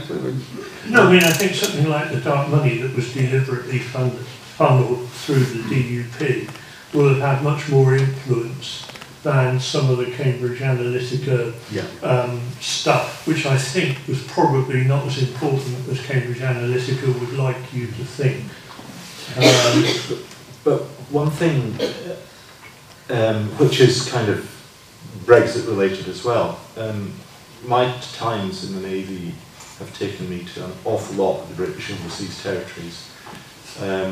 Some of them are very nice places, like Bermuda, Georgetown, Grand Cayman, Tortola in the Virgin Islands, Montserrat, Gibraltar, Falklands, Ascension Island. I haven't been to Pitcairn Island and Chagos Islands in the Indian Ocean. And I don't think there's the slightest coincidence that Theresa May stood up on the 29th March, nearly 2 years ago, and said, I'm triggering 2-year timescale. because, of course, the tax haven transparency regulation of the EU kicks in. Well, it actually kicked in on the 1st of January, but on the 1st of April this year, 2 days after we'll probably be out, these tax havens, which are absolutely the whole point of a British overseas territory, is that the UK is responsible for its foreign affairs, its defence and its financial oversight. So the Treasury and the Bank of England absolutely are duty bound to control what goes on in those places. They don't want you to know that, but it is absolutely all run by London. And I've stood outside 2 of these office blocks in Georgetown, Grand Cayman, where, I mean, I think there's over 100,000 companies are incorporated in Georgetown, Grand Cayman, and they're purely there to run effectively to charge management charges on UK-based companies to reduce their profits, because of course there's no taxation, and then the money is lent back to the beneficial owners of these outfits, and because it's a loan, there's no tax to pay on the loan. For some reason they're able to not have to charge any interest on the loan, and there doesn't seem to be any term on the loan, so when's the money ever going to get paid back? And that is basically how the tax, I suppose that's avoidance, because evasion is illegal, isn't it? But that's the whole point to me of why the timing of Brexit is so critical, and why so many very wealthy people have thrown such enormous amounts of money at getting what for them was the right result for Brexit, because if they have to start paying tax on this huge wealth, they are going to be massively impacted, and I don't think they care the slightest bit about the people like us in this room who are going to be massively adversely impacted by Brexit. Which is really concerning. I think equally concerning is during your time in the Navy, going to the Cayman Islands and Barbados and all these places, and my time in the military, I went to the North Pole and the South Pole. We weren't a senior service, and all you had to do was tag along on board, Keith. The gentleman here, then I'll come back to David. Apart from the loss of life in the Falklands, has it ever been an estimate how much money it cost? Oh yeah. It was all extra. That was the first thing we argued with the Treasury. And so it was an open door to chuck everything we could think of into it. In modern terms, it wasn't that expensive. I think also now it's worth just saying for background, I mean, Clive mentioned the discovery of oil, which is actually not producing any revenue at all, but the Falklands is now relatively wealthy, and the change since 1982 in terms of their housing, their hospitals, infrastructure is mainly fishing licences. That's where the wealth tends to come from. So they enjoy a standard of living now, which is well in excess of many parts of it. So when's Argentina going to go back again? And it sounds like a better proposition now than it was back in the 80s. Just as a follow-up to that, we had a chap that moved into Dollar, was a farmer, came from the Falklands, and he said it was a hellhole. If every Falkland had been offered £1,000, they would have came here immediately. Oh yeah. And it's an awful lot cheaper. As Colin was saying, it's an absolute dump run by the Falkland Islands Company, which has been bought out by Colin. Nobody knew, you know, it had a British governor, which was one of the worst postings in the parliament, and nobody cared about it. Most people didn't even know where it was. And they would have, and we tried to give it back to Argentina long enough. A little bit of a contrast, having just gone back down into it, it's stunningly beautiful in many parts of it. The other thing I'll just say to back up what Clive said, when I went through my training afterwards, I did a signallers course, and if you came out top, you got the choice of the first draft as to where to go. And to the light of everyone else on my course, I chose 4-5 Commando, which wasn't the most popular, you know, in Arbroath in Scotland. But one of the choices was Falkland Islands. This is 1981, and nobody knew where the Falkland Islands were. I had no idea at all. They certainly knew the year afterwards. I'll come back to you, David, in a second, but this lady was wanting to ask a question. Yeah, I was interested earlier when you mentioned the BBC in the same sentence as MI5 and MI6. Now, I'd like to know what you actually think about the BBC and how far the British state will go to stop us becoming independent. Well, I think you have to recognise that in the last resort it's a state broadcaster, and if you look at its charter, one of its aims is the functioning of and the integration of the United Kingdom. And do you believe they're biased? well, I mean, you can see that any time you like. I mean, I think we all up here know how biased the BBC can be, particularly in Scotland, but the biases that it's had over Brexit and so on have been blatantly obvious. And we just have to, that's what it is. Oh yeah, it's a brilliant don't forget, propaganda machine. Yeah, for a long time, staff in the BBC were vetted by MI5 if they were to be allowed in. They say that's stopped. I don't believe it.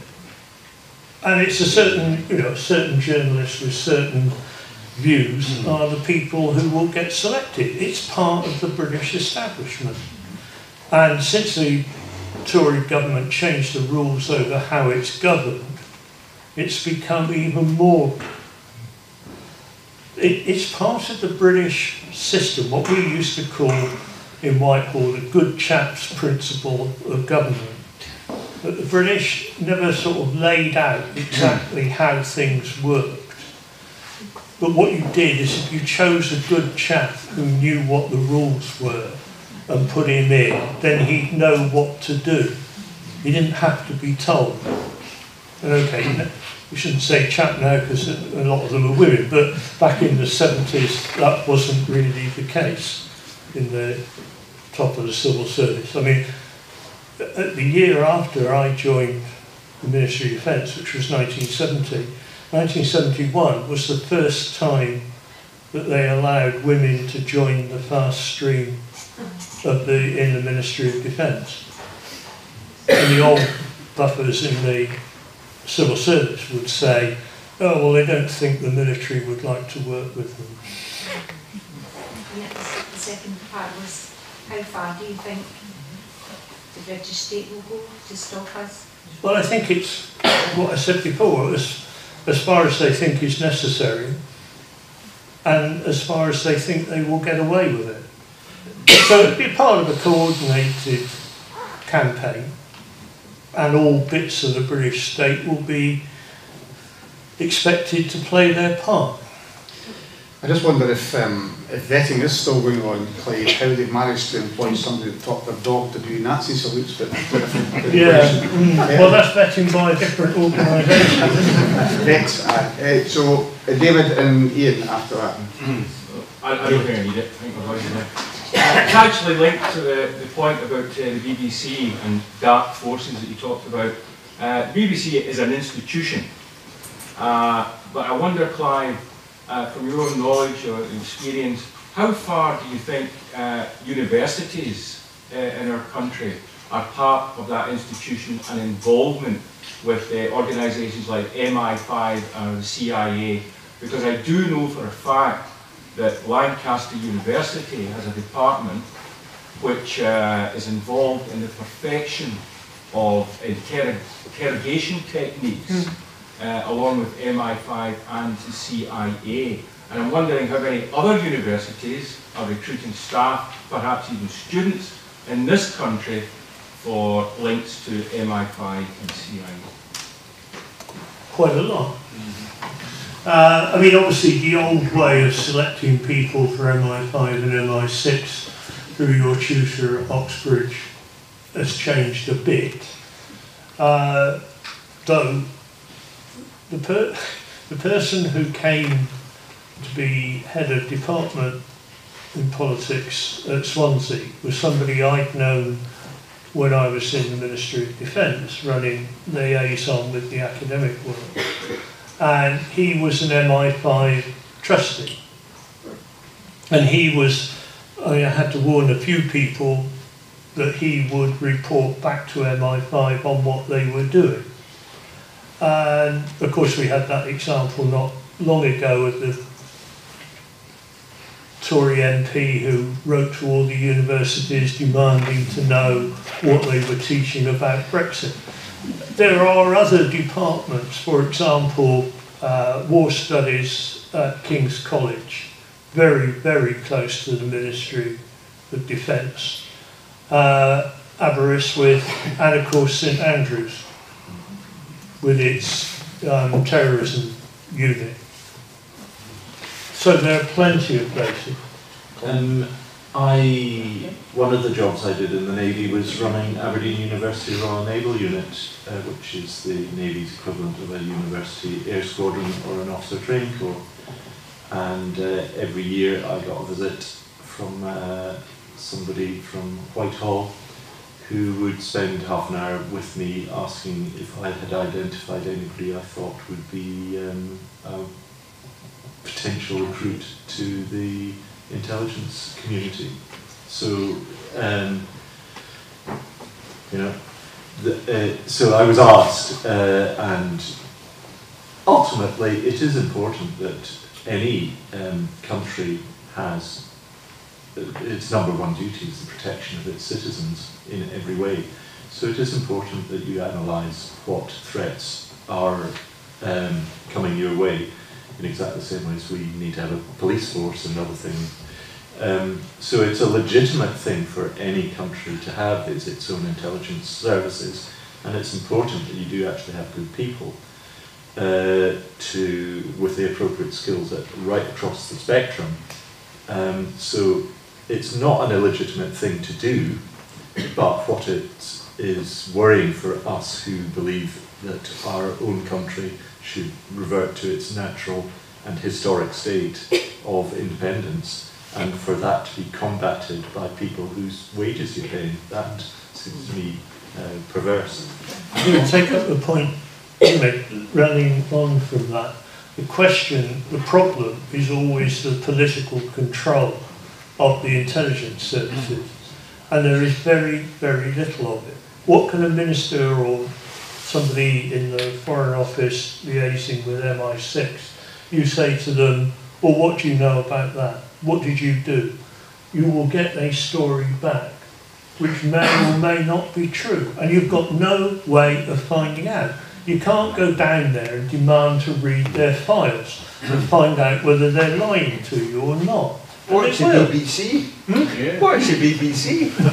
But on the reverse of that, Clive, then, where there's political manipulation of intelligence, such as many people feel happened during the Iraq War, it's kind of the other way around as well, because it's politicians saying, I want something from the intelligence services that perhaps wasn't there. Then, yeah, but then it's up to the intelligence services, if they've got any integrity about what they're doing, not to do it.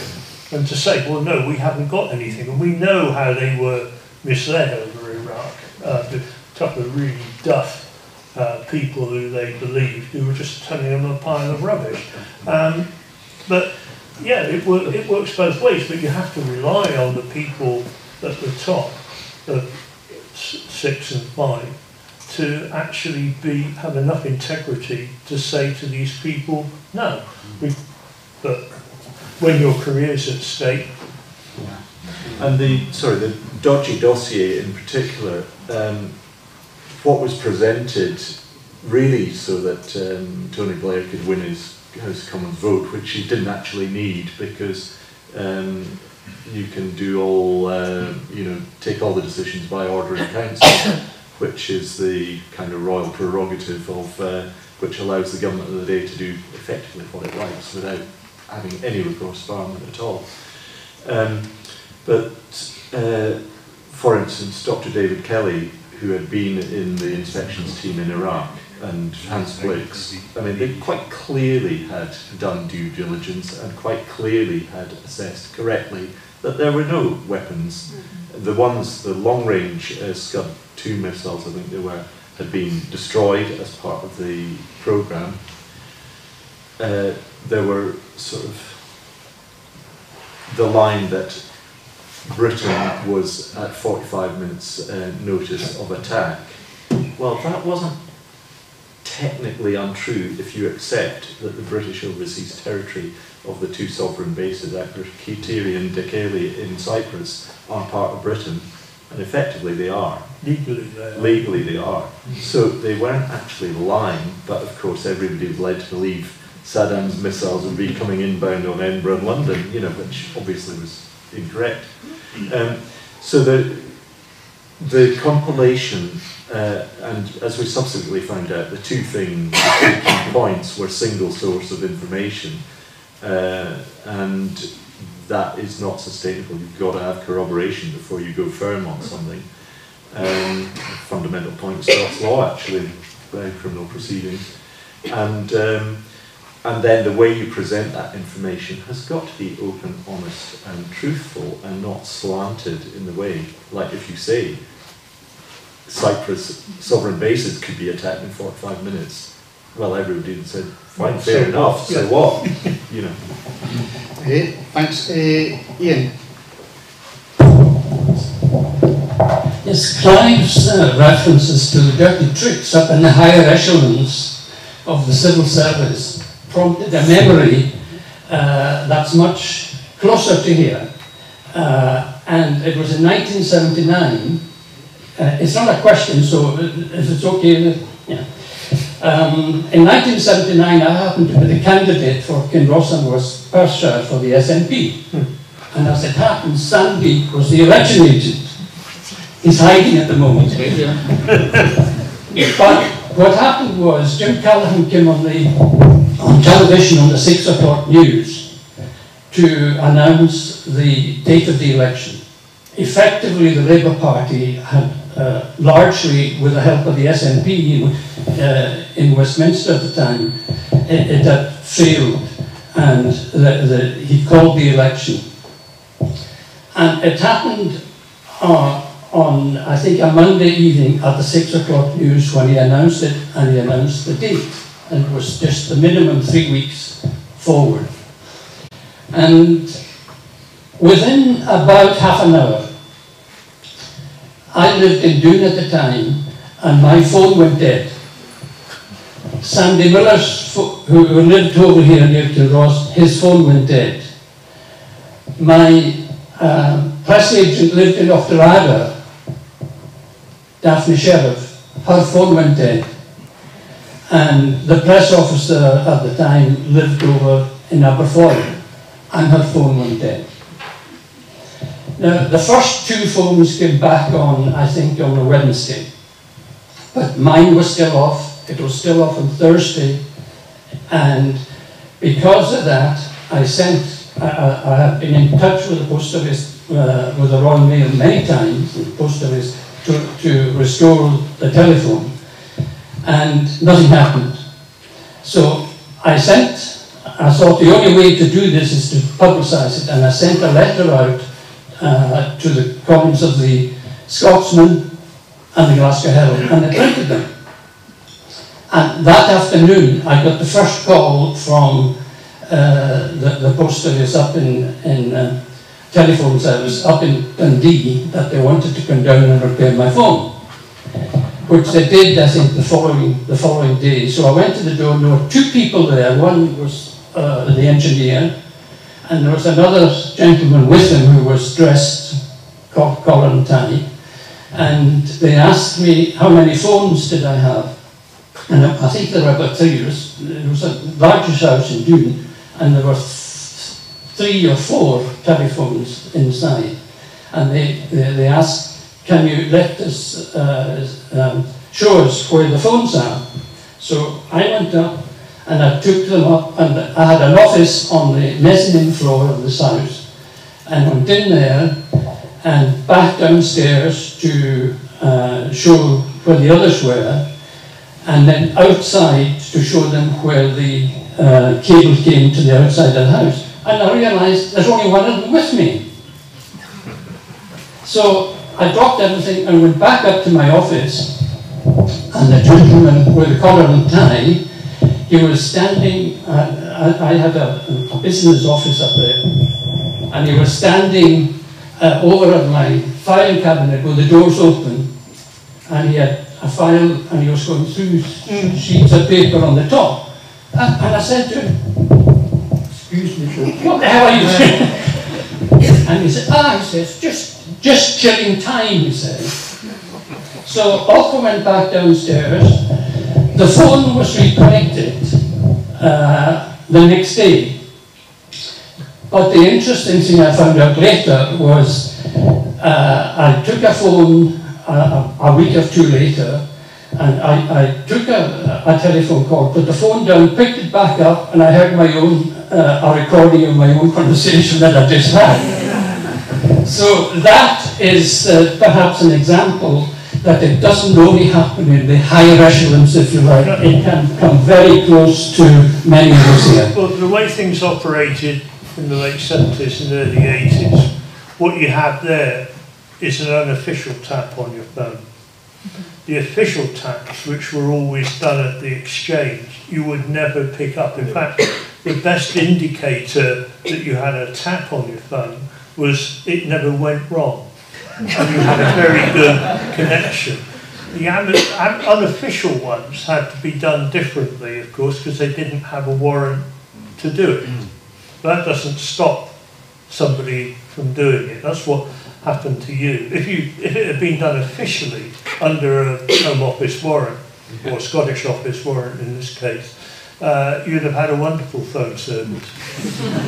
I noticed Clive doesn't mention whether he was in Dune in 1979, but I'm assuming he wasn't. Fascinating story. Ian, I think we've probably got time for last three questions, if there are questions. I'll try and take people that we haven't had already for Can, and I see you're currently third if nobody else jumps in. But lady just here. It's all been quite depressing, to be honest. And as a well-known activist in Perth, I think I'll be looking over my shoulders quite a lot. Is there any hope? You know, we're fighting something where roughly half the population knows exactly what's going on, and most of them seem to be here tonight. And then there's a tiny number of people who aren't here because they don't want to be here, and they know what's going on. And then there's the utterly bewildered who would think we were all nuts tonight. And how do we get through to them? And I wanted to make this quite personal. Have either of our panellists, any three of you, have you ever actually managed to see that moment on someone's face when they suddenly think, these guys aren't mad, it was me that was bewildered and they're telling me the truth? Have you actually seen that? I know I have, and it's wonderful. Colin first then. Yes, there is hope, and I'll tell you why, because I've come into contact with my family members in the last few weeks. My two nieces who live in Scotland, one of them's married, and her husband and his parents were all no voters in 2014 for a variety of reasons. The youngest niece, she and their sister were born and brought up in Northern Ireland, and I actually asked her 2 weeks ago, how did you vote in the Scottish independence referendum? She was 21 at the time, and she said she voted no, and I said why? And she said because I hadn't really thought about it until about a week before the actual date of the referendum, and she was a student in Edinburgh at the time, and there was a huge Orange Order march where thousands of them came over from Northern Ireland and marched through Edinburgh, and she observed that, and she said, this is just like back home, I don't want Scotland to go the way Northern Ireland has, I'll vote no to keep us in with England and stop that happening. She's not very into politics, but I asked her, what do you think about the situation now, and if there's another independence referendum, which way will you vote this time? She said, well, I'll vote yes. Right, my other niece and her husband, they're both PhD doctors. I talked to them one day when we visited them in Bo'ness in about July 2014. And they were going to vote no, and did vote no. And the reason they voted no was they had a lot of European Union colleagues in their research teams who were all petrified at the thought that Scotland would be kicked out of the EU and they'd all have to go home. And the senior people who were getting the funding to lead their research were also putting the line that the EU funding will dry up, our research will have to stop, you'll all be out of a job. So they both voted no. And I asked her, and indeed him, and they both said, well, actually, our European colleagues, those who are still here, are absolutely petrified about what's going to happen in a few weeks' time. They still don't really have absolute security and clarity of what's going on.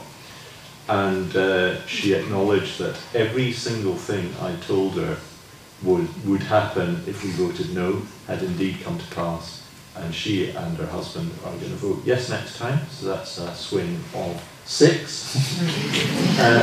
And the most amazing bit of the lot is my nephew-in-law's parents, both of whom originate from Liverpool. His mother-in-law is a lovely person, but she comes from Southport, which is the posh bit of suburb of Liverpool where Shirley Williams, I think, used to be the MP. And she moved to Scotland. She taught English in a posh private school in Helensburgh, and she, I'll forgive her, but she has actually twice voted for that Joe Swinson woman. But she told me she's been watching with increasing horror the way the Scottish representatives are denigrated, ignored in Westminster. And when Ian Blackford was evicted from the House of Commons, followed by the 34 other Scottish MPs, she decided to join the SNP, and she now delivers leaflets for the SNP. And her husband. So that fills me with immense hope, because within my immediate family and their in-laws, there's a net swing of 10 in favour of independence.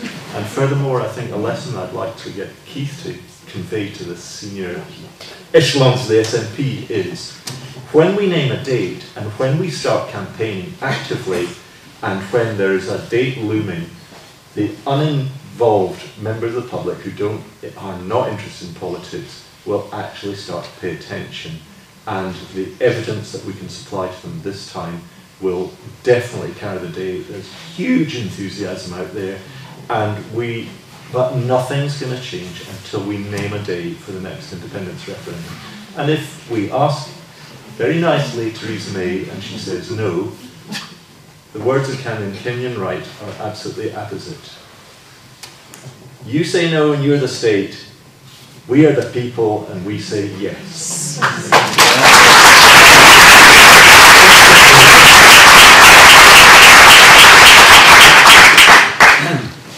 Well, my experience is slightly different, but things do change. My father was out and out Tory racist. Thought Ian Smith was wonderful, Eden was absolutely right in Suez, and so on. Read the Telegraph every day. When I was arrested, just afterwards, I said to her parents, don't say anything on the phone because the phone's being tapped. What do you mean they can't do that? I said, well, of course they can. And then 2 or 3 days later, my bank account arrived, and it had clearly been opened and re-glued very badly, which meant that the bloke in the post office unit that does it wanted to let me know that they were now opening my post. So I rang up my father and I said, don't send anything in the post. They're opening the post. They can't possibly do that. But you don't know what they're like. Of course they can. It's legal. I'll give you an address of a friend round the corner where you can send it, and they'll bring it round. And then he suddenly, when the Daily Telegraph, of course, was not my greatest fan in the run-up to the trial, he said, I've had enough of this. I'm going to read The Guardian. And he died, about 18 months after the end of the trial. But all that time, he read The Guardian. And it completely changed. When it actually happened to somebody they knew, it completely changed their view of the world. I think Just to answer your question, I think very much like Colin. I could name a very senior academic not far from here who was no last time. He's seen the effect it's had on his university, both in terms of the students. Perhaps last time he felt they were threatened by a yes vote because of what we were told, that if you voted yes, you were out of the EU, and he's seen that reverse. And also staff, the difficulty of getting staff. And the nature of the university is changing for the worse because it's not as cosmopolitan as it was, and he's an ardent yes now. The other point, I think it's a really important point that Colin makes about, especially for those people that, unlike many people here, are not committed one way or the other, but they look at the way that Scotland's been treated. And you know, whether it was the promise that we'd listen to your amendments on the Brexit bill in Scotland, and no, we don't have time, we'll do it in the Lords, no, we don't have time, we'll do it when it goes back to the Commons, then there's 18 minutes and it gets chopped out, which of course led to the Ian Blackford walkout. There's many people not committed, just think this is just appalling. And a lot of people have moved up and down south as well. They're used, and quite rightly, to have a government that actually reflects their interest, and when you see that interest in the places that now have been ignored, I think it's having a salary. And I think it's one of the things that we have to, certainly for those in the SNP, press home. The way that we're being treated. Another example of it, of course, is this nonsense about we're not going to give you a referendum. Before you even ask, we're not going to give you a referendum. And the two things that are similar here is, just going back to how depressing you felt part of the conversations were, we cannot let people think there's no point in doing this. Let them convince us that there's no point in doing this, that the whole world's against us. And because it goes back to a point Clive made earlier, the best thing to do is to win the war. Forget the name of the Chinese philosopher or general. You win the war by convincing somebody else they cannot win it, so you don't have the war in the first place. Well, we've got, certainly in the SNP and the S, 125,000 people. We don't have the same dominance of the media that we had, believe it or not, back in the early 1980s. You didn't have social media then, so the opportunities are there, so we shouldn't allow that to convince us that. I had to answer a lot of questions about the mainstream media. We didn't have a paper, for example, that supports independence. We don't have social media. It's a different proposition now. And just to go back to whether some of this stuff is conspiracy theories or the accuracy, and some of the inside information we've had from Clive, we can get a flavour of that. The best defence against an overweening state is a vigorous democracy. So the more that we question, and even if we're wrong and we're saying this is a disgrace and that's happening, you know, the more that you question and you keep on putting the disinfectant of transparency and light into some of these things, the better. So that's, we have to keep on asking these questions. Like, so there's a gentleman over there, and I'm going to come back to the lady at the front for the last question. Just the gentleman over there, I think. That's all right. I can stand up and speak loud enough, thanks. The lady over there asked half the question, but the other half was, could we end up in a Catalonian position? Anybody in particular?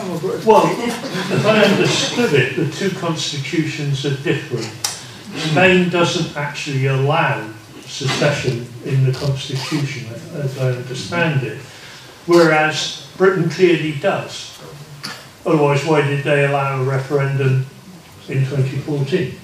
So that isn't really a question. The only question would be whether, following the refusal of a Section 30 order in London, you held a referendum anyway. But I know we talked about this earlier, and that it really seems to me crazy. I mean, the unionists wouldn't cooperate; it would have no validity. I think one of the key things for me recently has been the reaffirmation of the claim of right. And particularly, I think for the first time, the affirmation of the claim of right in the House of Commons, which I thought was an absolute masterstroke. As we all know, fundamentally from the Declaration of Arbroath in 1320, which exceptionally was acknowledged by the Pope, who was effectively the head of the international legal court system at the time, that Scotland was unique in all the countries in Europe in that its sovereignty rested in the people and did not come from God via God's elected monarch, God's appointed and anointed monarch, and so on. And then that claim of right was first put out, I think, in 1695, was reaffirmed in the 1950s. but the very fact that it was brought forward in the UK House of Commons and passed without a vote being taken, which meant it passed. It passed because the unionist parties could not be seen to vote it down, and they couldn't even be seen to abstain on it. Oh, sorry, well, the government of the day accepted that it is the fact. So we're not like Spain in any respect, because Spain does have a constitution. The constitution, however, whatever you think of it, was approved by the Spanish people at the time, admittedly just coming out of the Franco era a few months after he died. And so the only point of a Section 30 order under the devolution settlement is that it will not be legally challenged if one is put in place, like the Edinburgh Agreement was last time. And furthermore, there is precedent for it. So it has happened before, and therefore it can happen again at any time.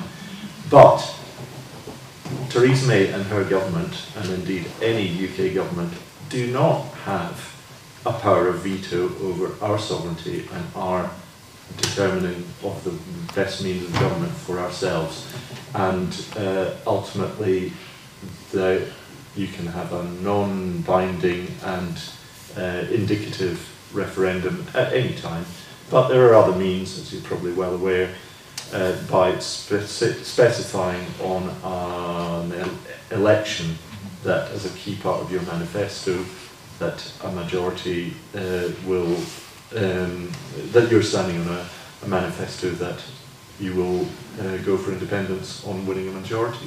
So there are a number of means round it, and yes, obviously they'll try to put every hurdle they possibly can in place. But if we the people want it, we will get it. I think the thing is that their calculation will, as so often, be a political one. Do they think in opposing it, it would so destroy their position within Scotland that they would be finished? Yeah. And that therefore, I mean, the reason Cameron let it go ahead in 2014 was because he was absolutely convinced they would win, and therefore there wasn't a problem. The problem for them now is that they're not sure that they're going to win. It's an interesting question, just given the events of recent days and some newspaper coverage. My point, and what I'd said at the Aberdeen Independence movement meeting I went to, it's the same thing I've said to my own group in the Scottish Parliament. I've said it around the country, and it's actually meant for an SNP and a Yes audience, which is a simple thing, which is simply to say that the idea that the UK says we're going to refuse it should never be a justification for the SNP, a Yes movement, if they have the mandate to seek it in any event. Now, that's apparently, according to Jackson Carroll, my support for a wildcat strike. All I'm saying is, don't put that obstacle in front of yourself. If you decide you think it's the right thing, and as has been said, whether it's the mandate from 2016, whether it's the mandate from the Scottish Parliament voting for it, whether it's the subsequent vote for Westminster, the mandate is there. You could also argue, as I said in the piece, that the stealing of powers from Scotland's Parliament represents in itself a material change in circumstances. So the only point I'm making is it cannot be right that a party and a movement built on the very idea of self-determination, and I think I'm right in saying, I'm sure Ian, correct me if I'm wrong, that when I signed up in 1984, the membership card said two things. One, that you further all Scottish interests, and I think it wasn't about independence, it was about self-determination. It's an important concept. Having said that, I do agree with Clive. It's going to be real politics that will make the UK try this on, and it'll be a real politic that will change their view. If you look at the statement that came out of Downing Street was it last week, saying, if you ask, we're going to say no. And then very shortly afterwards, a few Tories were quoted as saying, don't say no, just give them it, but we'll control the electorate, and we'll control the thing. I think that was really important, because to me that suggests that they realise that a straight no is not going to be sustainable for them. That's my view on it. And the idea that, just whilst I'm talking to you, that the Aberdeen Independence Movement thing was me off guard. I was being filmed by both STV and the Aberdeen and the Broadcasting Scotland. I've said the same thing repeatedly around the country. And the idea that it could then be changed, what I said, to say something I didn't say. And if you notice some of the words that I used, so the BBC said, appeared to suggest, well, if you're confident of your facts, say what I said. And then last night on TV, the journalist saying something, what was it like, what he wanted to say, or what he was trying to say. Just concentrate on what I actually said. You know, that's the important thing. So, but these things will happen, as we know they happen during the course of independence. But the irreducible fact is that nations have the right to determine their own future, and we should hold to that. One last question to go. Could I just make a wee quick statement? Leicester City is now a registered limited company, and subscriptions, monthly subscriptions are pouring in. We are not depressed, and we have not given up hope there.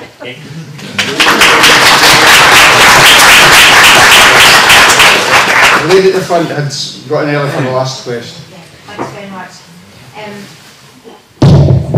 We live in Argyll on the Holy Loch, and I wondered what you thought about our weapons of mass destruction who are our next door neighbours. Will we ever manage to get rid of them? Yes. Well, speaking as someone who's actually been trained in the use of nuclear weapons, we were trained to carry what was euphemistically known as the 600-pound HENC bomb. HE stands for high effect, and medium charge means it's a big bang, but not a monstrous bang.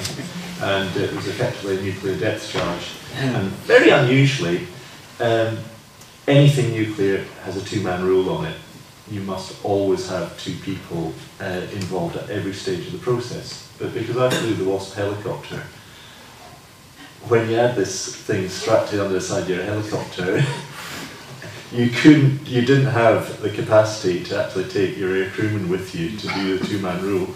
So once I took off, I had sole control of the thing strapped to the underside of my aircraft.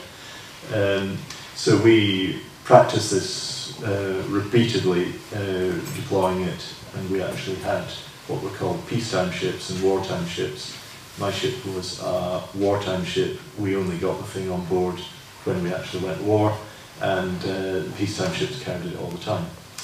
But getting back to the fundamental question, I think it's safe to say I've probably never believed that, even though I would have done my job at the time, but I've never believed certainly that nuclear weapons are an effective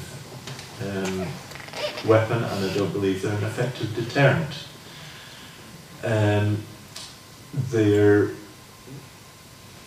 I just don't see how someone like Theresa May can gladly say, of course I would press the button, and despite being a vicar's daughter, the implication of that is a minimum of condemning, 250,000 people to immediate death, innocent civilians, etc. But the first use is potentially the only use that could possibly make any sense, if any at all. But it's almost inevitable that there would be retaliation, and it's just totally unthinkable. And proliferation, which it's very worrying now, the situation in Kashmir, the situation with North Korea, the situation with the UK, which does not have an independent nuclear deterrent. The reason being the Trident missiles are American and they're leased by us. It's only the warheads which have been put together here. But the guidance system for the Trident missile system is American by their GPS. And if we released one without their approval and without their say-so, they'd just turn this guidance signal off, and the things would self-destruct because they wouldn't know where they were and where they were going. So we don't have one. The French do. So fundamentally, I think they're a completely bad thing, and we should get rid of them, and we should get rid of them worldwide, and we've done so in various other weapon types over the centuries.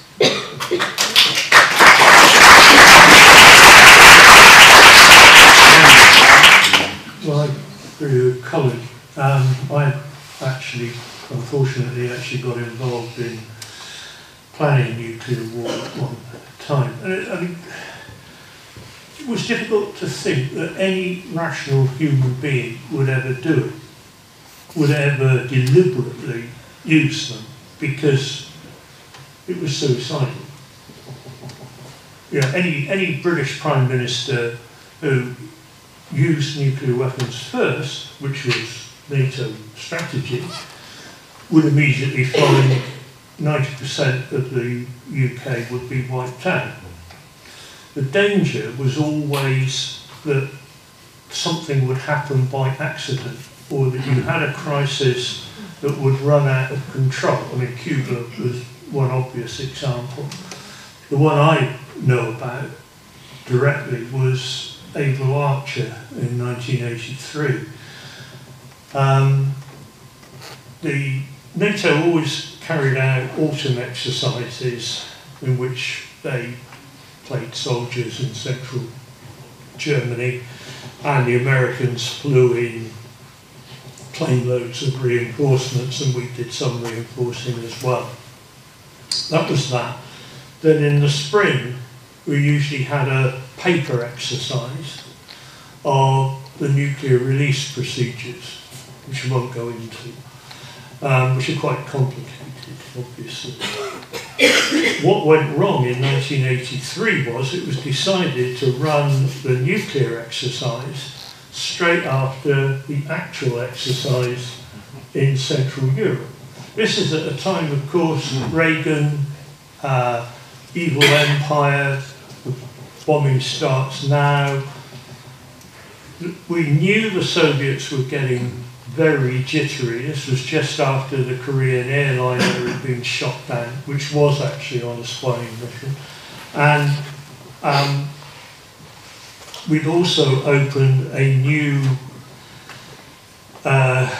communications between Washington and London, which was being tested out, but the Soviets didn't know what they were for. In fact, one of them, do you remember Grenada, where they've been playing cricket recently? In the middle of the night, Reagan rang up Thatcher and said, would you mind declaring Grenada a colony again and inviting us in? Even Thatcher lost her temper over that. Anyway, the Soviets didn't understand that, what it was, and thought there were special communications and planning going on between Washington and London. Then they noticed not just the exercise in Germany, but also that the B-52s on air bases in Britain were being issued with orders for nuclear strikes, which were, okay, it was only a paper exercise, and they were taking off, and the Soviets were absolutely paranoid that the Americans were going to strike first, and didn't know whether this was an exercise or the real thing. Then NATO commanders went into the nuclear bunkers where they could command nuclear forces from. The Soviets knew it was happening. They started alerting and fueling all their nuclear missiles. At which point I had never seen such total panic amongst ministers. Suddenly ambassadors in Moscow were told to go round to the Kremlin and tell them, for God's sake, this is only an exercise, we are stopping now, don't do anything stupid. And the only way you'll get around that is by getting rid of them. Now, how you get rid of Faslane and Gerlach, because the London government will say, well look, we've got nowhere to put it. We're not getting rid of our nuclear weapons, so where do you expect us to have them? Westminster. Well, yeah, one option is obviously Devonport, but that takes time. You've got to build the facilities there. The other option would be to do a Cyprus sovereign base area and simply declare that bit of Scotland remains part of the old UK and not part of Scotland. Never. Well, when it comes down to it, whoever's negotiating independence will have to see how many cards they've got in the hand to stop it. I do think there's an example of what Clive says. In Lucas, I'm sure there was 2 hangars there, which remains US sovereign property. So I think it's not the outlandish idea. It seems like that's what's been, and that's what we're talking about, certain British dependencies essentially used for American defence purposes. Can I say two things? There's two ways that you could possibly get rid of it. First of all, it would be a good idea if we go for independence and we decide that we're going to get rid of it, although there are still practical issues. The second one, I think it's kind of falling in its own contradictions and limitations. There was a programme on last night about whether Britain can defend itself. Now, I'm no expert in these things, and not as expert as either of these two guys, but one point, it showed you the new aircraft carriers, and the the ones without planes. That showed you had the planes on them, and all the ones they're going to order. And it's how fantastic this plane is. It's the plane, the F-35 apparently, and how brilliant these £3 billion, started off at £1.2 billion, I think, aircraft carriers were projected around the world. And then it showed you a Chinese missile which could take it out in a heartbeat. And the point they made to me, and then it went on to discuss something I've been talking about for a while, is that the real wars in the future we fought digitally and in terms of cyber. And the UK is so far behind, in my view, on this. They should years ago be working through the universities, David, I think, to get the best brains to look at cyber defences. But I think those will supersede the absurdity of nuclear weapons. I think that's what's going to happen. And also, just for the reasons that we mentioned already, how absolutely mad the idea of nuclear war is. I think so. People will find other ways. China, the Soviet Union and the West will begin to look much more at cyber. So I think that's probably a way in which, and you've had people like even Portillo, who was Secretary for Defence, saying it's ludicrous. We've talked about Afghanistan and previous conflicts. There's people getting a P-45 in Afghanistan. They didn't have the right boots, didn't have the right tanks, didn't have the right equipment because of the pressures of having to pay for nuclear weapons. And there's an American general on record as saying the UK has to decide, does it want to have its defence forces or does it want to have nuclear weapons, because it can't afford to have both. And I do know many people in the military that genuinely, who are leaving, that was the other point, leaving hand over fist just now, young people especially, and they're failing to recruit anything like the numbers they need because they can't get equipment, they don't get the training. It's not the same thing. Hearing the list of places which Colin went to was great, but nowadays you wouldn't get that kind of option. And that is partly because of the pressures created by this £100 billion bill they want to pay for nuclear weapons, which, as Colin quite rightly says, they're not going to control in any meaningful way in any event. So I think those are the two things which might lead to... Now, I did say that was the last question, but there was one gentleman in the back just wanted to say something, so I can let him say something if he's ready to... Gentleman in specs, was it yourself? Yeah. And then that would be us. I was just going back to what Clive said about a Section 30 order. The word order suggests compliance. Now, England and Scotland signed the Treaty of Union, I think it is, as equal nations. So, as they told us in 2014, the work bomb Scotland, that you'll come back, leaders, be part of an equal partner in these nations. Now, I can understand that yourself and Nicola Sturgeon are taking the procedures forward correctly for the independence referendum, and so that they can't be faulted if it should be challenged legally. Now, it's not going to be an illegal referendum because there's nothing to suggest that it is illegal. There's no legislation or anything like that. However, if we get that referendum and we win it, despite Westminster opposing that, if they do contest it like they've done with taking the business continuity bill to the Supreme Court, what about Article 6 under the United Nations Charter, where every nation has the right of self-determination? And another thing, Thatcher, whom Clive actually worked under in her memoirs, wrote that, well, Scotland needs to return a majority of MPs to claim independence. We discussed that earlier before we come back to that. There's something I'd like to say though.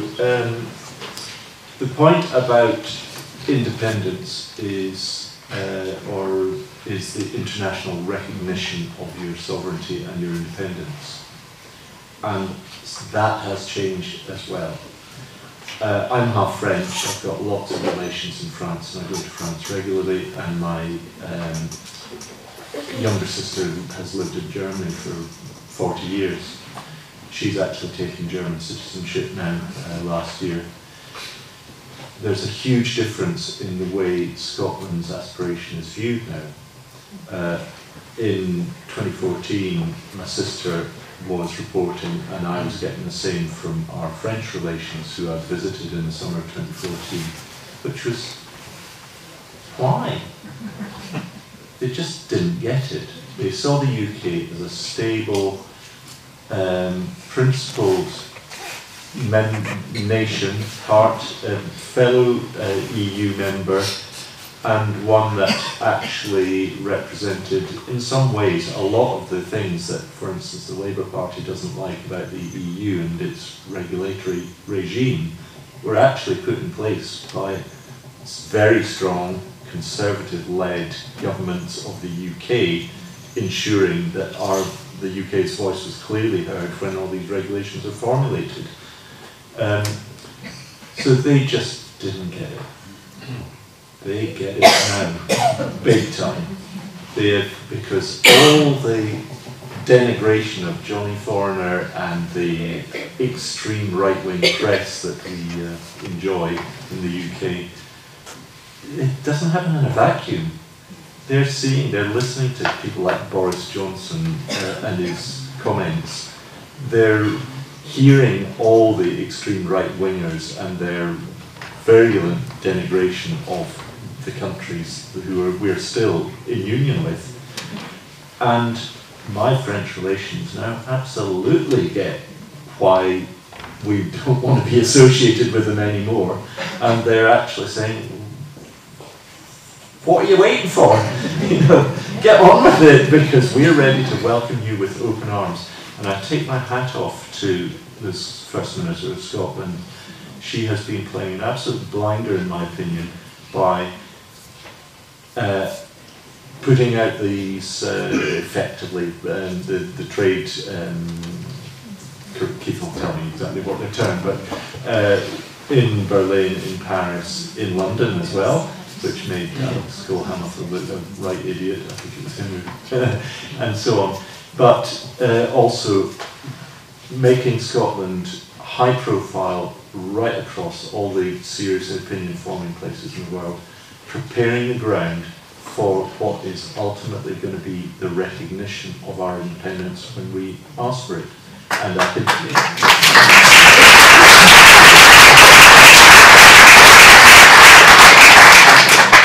picking up what Colin said, I think the rest of Europe and everybody else can see that Britain is actually now become a failed state. And I also agree with Colin. His point about the EU is really interesting, and Nicola was saying this to me recently as well, the change in attitude that there is there now, and wait until you see, if Brexit happens on the 29th of March, the change in attitude. So in the past, and what you've seen with Spain, the EU looks after its members. It stays solid to its members. Whether we like it or not, and I don't like it in relation to Spain, I'm not particularly at ease with what's happening in Hungary or Poland either, but the EU is a club where it represents its members. The UK will not be a member. You will not see that support being brought forward for their position against independence. And in fact, the background music, I was over in Berlin last year because we were sitting in a hub there, and the ambassador, British ambassador, was trying to put the best face on Brexit, which I don't think he believed in, but he had to, that was his policy. And I was sitting with members of the German Parliament there, and this woman from fairly right wing, CSU, an older woman from Bavaria, I think, had come up and put her arms around me in front of the ambassador, who was sitting right across me, and said, we like our Scottish friends, they want to stay with us. So the goodwill that's there that was not there in 2014, I think will be extremely telling. And to come back, the last word to answer the gentleman's comments, I believe Nicola is absolutely right, that the same basis for the last referendum should be the basis for the next one. We described it at the time as the gold standard, for the reasons that Colin's described, because it ends all questions around that. So before we go into other ways or other things that could be done, I actually am confident we will get that agreed referendum. I'm not saying they'll say yes right away. I think this is a big bluff on their part. And I think we have to just stay, and Nicola's been absolutely consistent through this. This is the best route to go down. and I have got no doubt that it's not sustainable for them to resist that, for all sorts of reasons that we've discussed tonight. So, just to end on a hopeful, positive note, because we went after the positive note previously back to Trident and nuclear weapons, so to end on a positive note, can I just though ask you all to, first of all, thank two guys who came along tonight and spent a long time answering all your questions on a Friday night, to thank you yourselves for coming along. I think it's been an absolutely fascinating discussion, and I would want to thank both Clive and Colin and Sandy for arranging this in the first place. Thank you.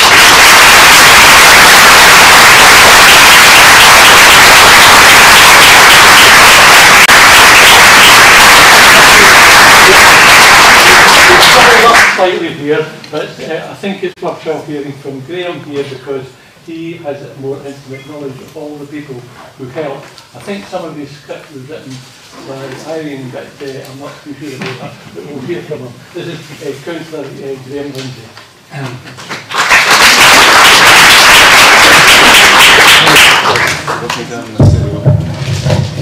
Thanks. Both Sandy and Keith have done, I think they've done my job for me there, to be honest. I don't think I've got a huge amount more to say, but so I know and most people will be looking to go, but I just want to echo Keith's sentiments. What a fantastic, probably frightening is a good word to use, and as Keith already said, sobering look into the British establishment in some detail there. So I know everybody's been really interested in listening, and we really extend our thanks to Clive for coming all this way. Clive from Kelso, and Colin coming all the way from the Isle of Arran, and Keith, the Scottish wildcat, Brown coming all the way down from the top of Dollar. So we thank Keith for chairing our meeting tonight.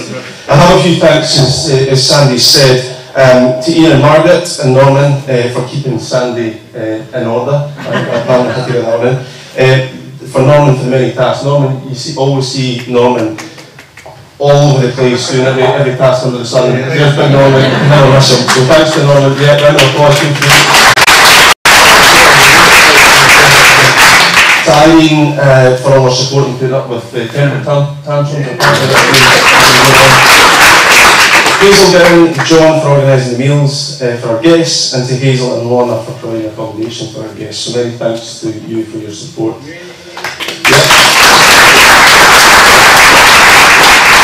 Jane Taggart, who's not here tonight, but a big thanks to Jane, particularly in amongst our campaign for our by-election, so thanks to her for their support. Our film crew, so Independence Live for filming live tonight, so Talking about an Indie Live radio, which we just set up. And also just to add, we have international audience tonight, so we have our colleagues and friends in Oslo, like-minded individuals in Oslo. So great to have them tuned in. Falkirk, Dunfermline, Glasgow, Aberdeenshire South, they're all international as well. Dundee, Kirkcaldy, Dumbarton, Kirkintilloch, Inverclyde, Blairhall and Fife, Isle of Arran, Shetland and Leith as well. So a big audience, wide ranging. So that shows you the reach that we can actually get through filming tonight. So that's fantastic. And to all of you for coming out, for such a great attendance tonight. And I look forward to future events like this. I think we have to have more in Clackmannan, bring big events, international events like these to Clackmannan. So thank you for all coming out. Most importantly to Sandy for putting a huge effort into making this happen, and hopefully Sandy will bring more of these events to us. I think, Lorna, are you going to jump in here? And you've said enough, Graham. Thank you, Graham.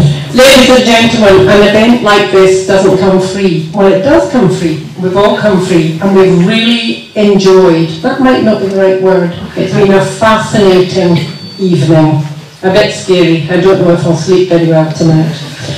But I would like to ask you all to contribute a little bit of funding towards holding more of these events, because more people should hear the truth. More people should be able to hear different views, different backgrounds, and just see what the vision that we are looking forward to could look like. And hearing people like Colin and Clive is so valuable. So please, dig deep in your pockets and put money that are collecting cans, I hope, at both doors. Thank you very much. One last thing before we get here. Can you please hold 1 minute? This is just very quickly, right? Independence Live, we've done over 1,000 live streams since 2013. Just recently, somebody came in to see the office and we decided we should set up a radio station. So it's online now, right? So it's a soft launch. Today on the radio, we introduced someone from Yes There's Them, a person from English Scores for Yes, and someone from Down to Hebrides. And it all went out here on radio, right? So if you get a chance, go to our website, IndieLive.radio. We've got iOS app, we've got an Android app, right? We really need to get out to reach more Yes people. We need to make it really mainstream for them to come to this. We're going to be publishing all the marches, we're doing music on the hour. We've even got any Simple Mind fans, don't know any Simple Mind fans here? We've even got Mike McNeil from former Simple Minds doing a show, right? So tune in and tell me friends, okay?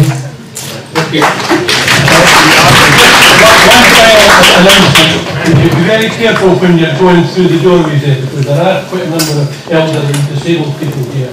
Also, when you're going past the collection things, they're liable to shake them up and down. If you don't like all the noise, a little tip is you put a wee bit of paper in my hand,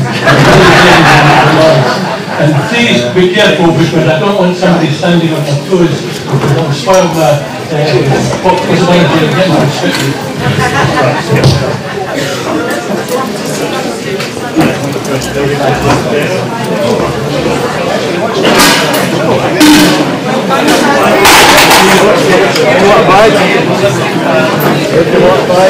If you want a badge, get a badge.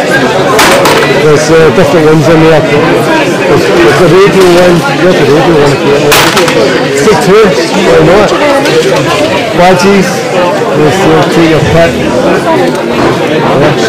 Go for it. Tell people about the live radio, folks. It's easy just to, yes, I can. Just switch it off.